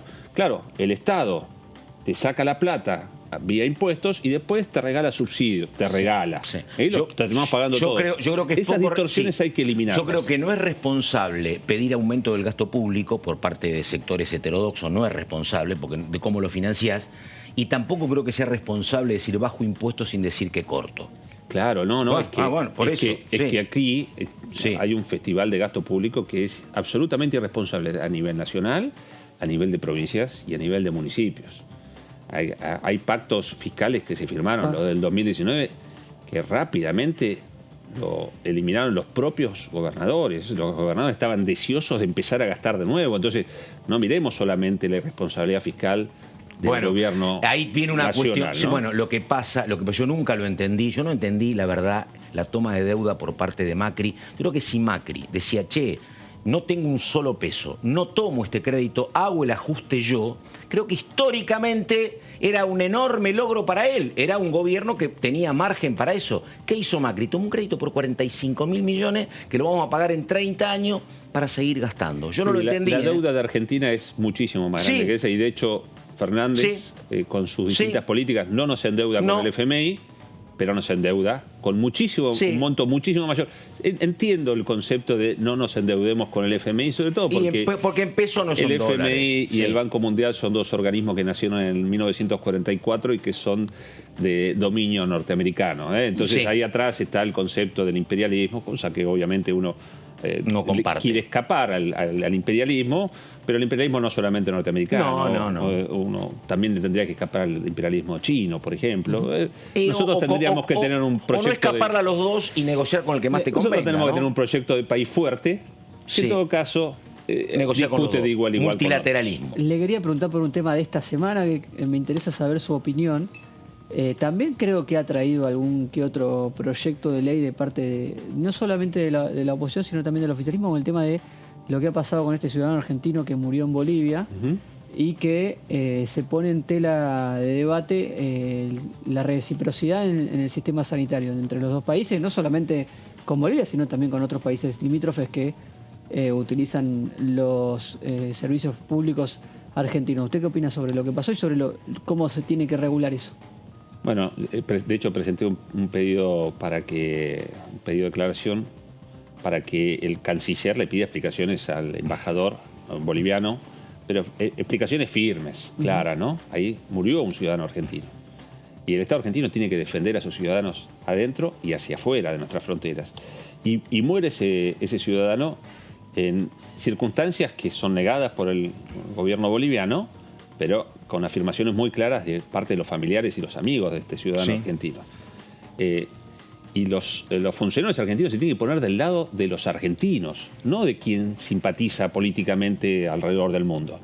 Ahí hay una falta de rigurosidad en cuanto a las funciones del canciller, y por eso que nosotros le pedimos, a través de este pedido formal, le pedimos que se haga responsable y que haga responsable de una respuesta concreta al gobierno boliviano. Ahora, los argentinos somos muy generosos con todos los que vienen, todos de cualquier lugar del mundo. Aquí viene alguien de Asia, de África, de Europa o de país vecino. Nosotros lo recibimos con los brazos abiertos y le damos cobertura de salud gratuita. Inclusive en Neuquén hay cirugías programadas por gente que va a Argentina a sacar el turno, programa la cirugía, se vuelve a su país y vuelve para la cirugía y se le brinda un excelente servicio de salud, se le brinda el servicio educativo a través de nuestras universidades, gratuito. Nosotros somos muy generosos, siempre lo hemos sido. Ahora, que no nos confundan esa generosidad con que somos tontos. Nosotros tenemos que defender nuestros intereses, si no vamos a quedar como los tontos del barrio siempre. Entonces, si nosotros le prestamos servicio de calidad de manera gratuita y generosa a los vecinos nos tienen que responder igual. Primero hay un tratado con Bolivia, que se firmó durante el gobierno de Macri. Ese tratado no fue respetado en esta ocasión, pero más allá de eso, ese es un tratado para emergencias. Yo diría, abandonemos esta lógica de brazos abiertos de manera incondicional y empecemos a poner condiciones. Empecemos a poner condiciones y que, en todo caso, brindemos prestaciones de salud a los vecinos, a los buenos amigos que tenemos, pero primero brindemos buenas prestaciones a los propios. Las universidades públicas nuestras son también muy generosas con los extranjeros. Está lleno de brasileros. Coincido. Ahora digo, el macrismo habilitó el ingreso de 200.000 venezolanos, que me parece bien, porque eran gente prófuga, exiliado. Digo, pero 200.000 ingresaron. Ahí no lo quiero contradecir, pero hay un tema que incluso un debate que quizás tenga que involucrar una reforma constitucional, porque lo que dice la Constitución es que todo aquel que pise el suelo argentino no se le puede cobrar arancel extra para... No dice eso la Constitución. ¿Viste? La Constitución no dice eso, pero también dice la Constitución de 1853 que vamos a incentivar la inmigración europea. Exacto. Europea. Tremendo. No, y se entendía por qué. Por la concepción de 1853 no es la misma que nosotros tenemos. Hay un fallo posterior después que hace una interpretación de ese artículo y quedó como jurisprudencia. Por eso no fue modificado ese artículo que dice exactamente europea. Y el 14 bis habla del reparto de ganancias de las empresas también. El concepto de... hasta el año pasado pasaba. De educación, salud gratuita y universal, hay que acotarlo. La universalidad tiene que ser para los ciudadanos argentinos o para la gente que tenga la voluntad de venir a vivir a Argentina. Sí. Ahora, nosotros no podemos brindarle prestaciones a cualquier persona de cualquier lugar del mundo y no se las brindamos de calidad con el mismo rigor a los argentinos. Ahí hay un mal concepto que hay que interpretarlo de una manera justa. Nosotros abrámosle los brazos al mundo, pero prioricemos a lo nuestro. Diputado, consulta. Parecía que no, pero me parece que hay mucha demanda. Yo creo que parte del oficialismo dice, che, en todo caso vamos a convalidar un poco a disgusto, pero convalidemos cierta búsqueda del equilibrio fiscal por parte de Batakis, pero vamos a tratar de atender un poco a los que están más golpeados y avancemos con el salario básico universal. A mí me parecía que no iba a avanzar, pero creo que veo señales, y hoy hablé con compañeros suyos del Interbloque Federal, los bonaerenses, diciendo, mira, no sabemos salario básico, pero a lo mejor un refuerzo de la UH. ¿Ustedes qué ven o qué dicen sobre el tema? No, yo creo que, regalar dinero, que son pesitos. Sí, 14.000. La verdad, 14.000 pesos. La ayuda por hijo, 7.000 pesos. 9.000 para el interior, las zonas frías. Sinceramente. El litro de leche está 200 ¿Qué hace una pesos. persona con Sí. eso? Sí, sí. Nosotros podemos tener una política de asistencia, pero eterna.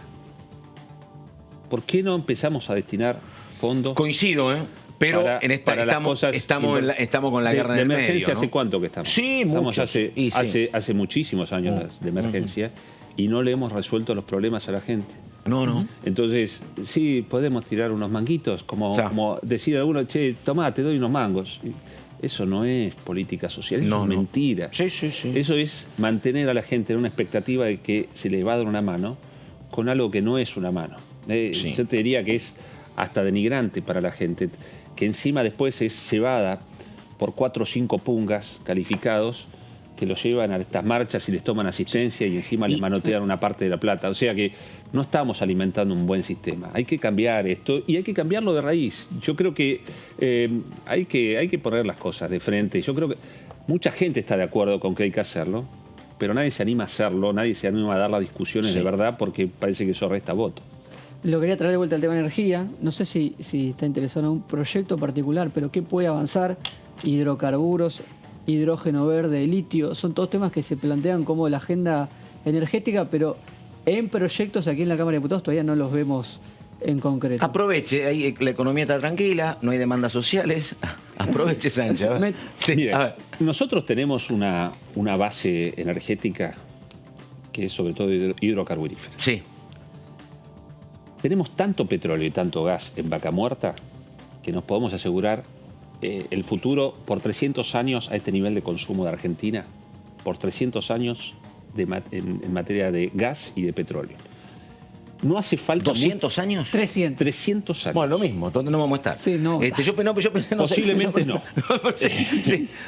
Lo que es seguro es que si nosotros no hacemos infraestructura en transporte y después infraestructura para licuar ese gas y poder exportarlo, estamos desaprovechando oportunidades. Hay que hacer ya no solamente un gasoducto, que personalmente creo que esta gestión de gobierno no lo va a hacer.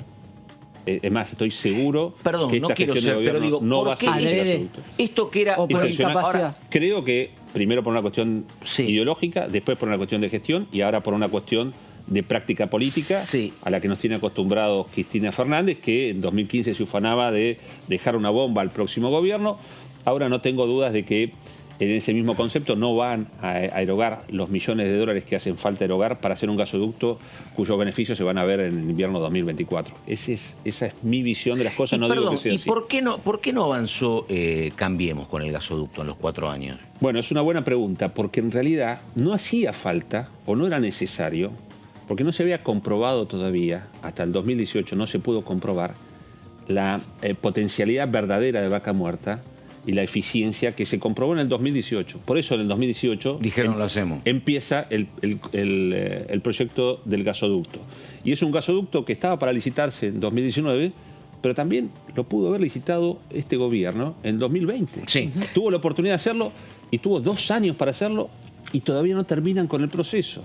Un radical, bueno, los radicales sí también, Marquitos, pero el larretismo, que parece que son menos halcones que los bullrichistas, plantea la posibilidad de fórmulas cruzadas, ¿no? Exactamente, o compuestas de algún pro y un radical. Usted, porque está Sánchez, yo no sabía que estaba con Bullrich, está Torello, digo, parece que la gente que no está con Mauricio, o que es más macrista, está con Patricia. Si Macri no es candidato, seguirán con Patricia. Si Mauricio es candidato, le dirán chau Patricia, me parece, qué sé yo. Pero digo, ¿ustedes bancan esa fórmula mixta con los radicales o por ahora no? No, yo voy a ser taxativa sobre lo que acaba de decir. Yo estoy con Patricia Bullrich. Ah, sí. ¿Y si Macri es candidato? Creo que Patricia Bullrich es la dirigente política en Argentina que tiene más fortaleza y está más preparada para hacer los cambios que necesita Argentina hoy mismo. Y yo trabajo para que ella sea presidenta de Argentina. Y perdón, y si gana Patricia, digo, ¿no se puede repetir esta historia de Alberto y Cristina? En el sentido de que Macri le dé la bendición. Claro, bueno, si Macri va a seguir siendo el jefe del PRO. ¿Vos la conocés a Patricia Bullrich? Sí, mucho. Patricia Bullrich no es Alberto Fernández. No, Patricia es cierto. Bullrich tiene experiencia, tiene conocimiento y tiene la valentía que pocas personas le conocen. Sí, coincido, pero la jefatura de gran parte del PRO y es el expresidente, digo, me parece que va más allá de Patricia, por eso, pero bueno. No, Patricia Bullrich creo que va a ser presidente de Argentina. Estoy seguro de eso. ¿Y no quieren, o puede haber una fórmula Bullrich-Cornejo, por ejemplo, o no? Tranquilamente. Ah, bueno. A mí personalmente Cornejo me parece un excelente dirigente, lo demostró en Mendoza y es un dirigente que además puede aportar a una coalición de gobierno trayendo mucha racionalidad. A veces a algunos socios aliados de nuestro espacio le falta algo de racionalidad. Lo veíamos en el periodo 2015-2019 que algunas posiciones no eran absolutamente racionales. Yo creo que hoy Cornejo está muy preparado para ser vicepresidente de la Nación de Patricia. Y última, que quedan pocos minutos, pero en el Pago Chico, en Neuquén, se están moviendo también las fichas internas. Fue una de las provincias donde Juntos por el Cambio fue dividido. ¿Hay posibilidad de volver a aglutinar todos en uno o están en un escenario parecido? En Neuquén prevalece el califato de los Zapag. Desde el año 62, mirá vos. Todopoderoso. No perdieron nunca. Vos ves que donde quieren poner la cola, la ponen siempre. Lamentablemente, muchas veces tienen incidencia sobre gente de mi espacio político y de otros espacios políticos. Esperemos que en esta oportunidad no ocurra. Francisco Sánchez con mucho dato y bueno, mucha información sobre lo que va a ser en términos políticos. Sí. Así que nada, diputado, muchas gracias, buenas tardes y hasta cualquier momento. Igualmente. Falta Laura Serra. Exactamente, pero bueno, Laurita andaba con otro compromiso profesional. Hubiera venido bien el equilibrio femenino. Ahí estamos, sí. Señor Giorgetti, muchísimas gracias. Un gusto, Pato. Igualmente, terminamos acá enseguida la continuidad de DTV. Nada más, gracias. Buenas tardes.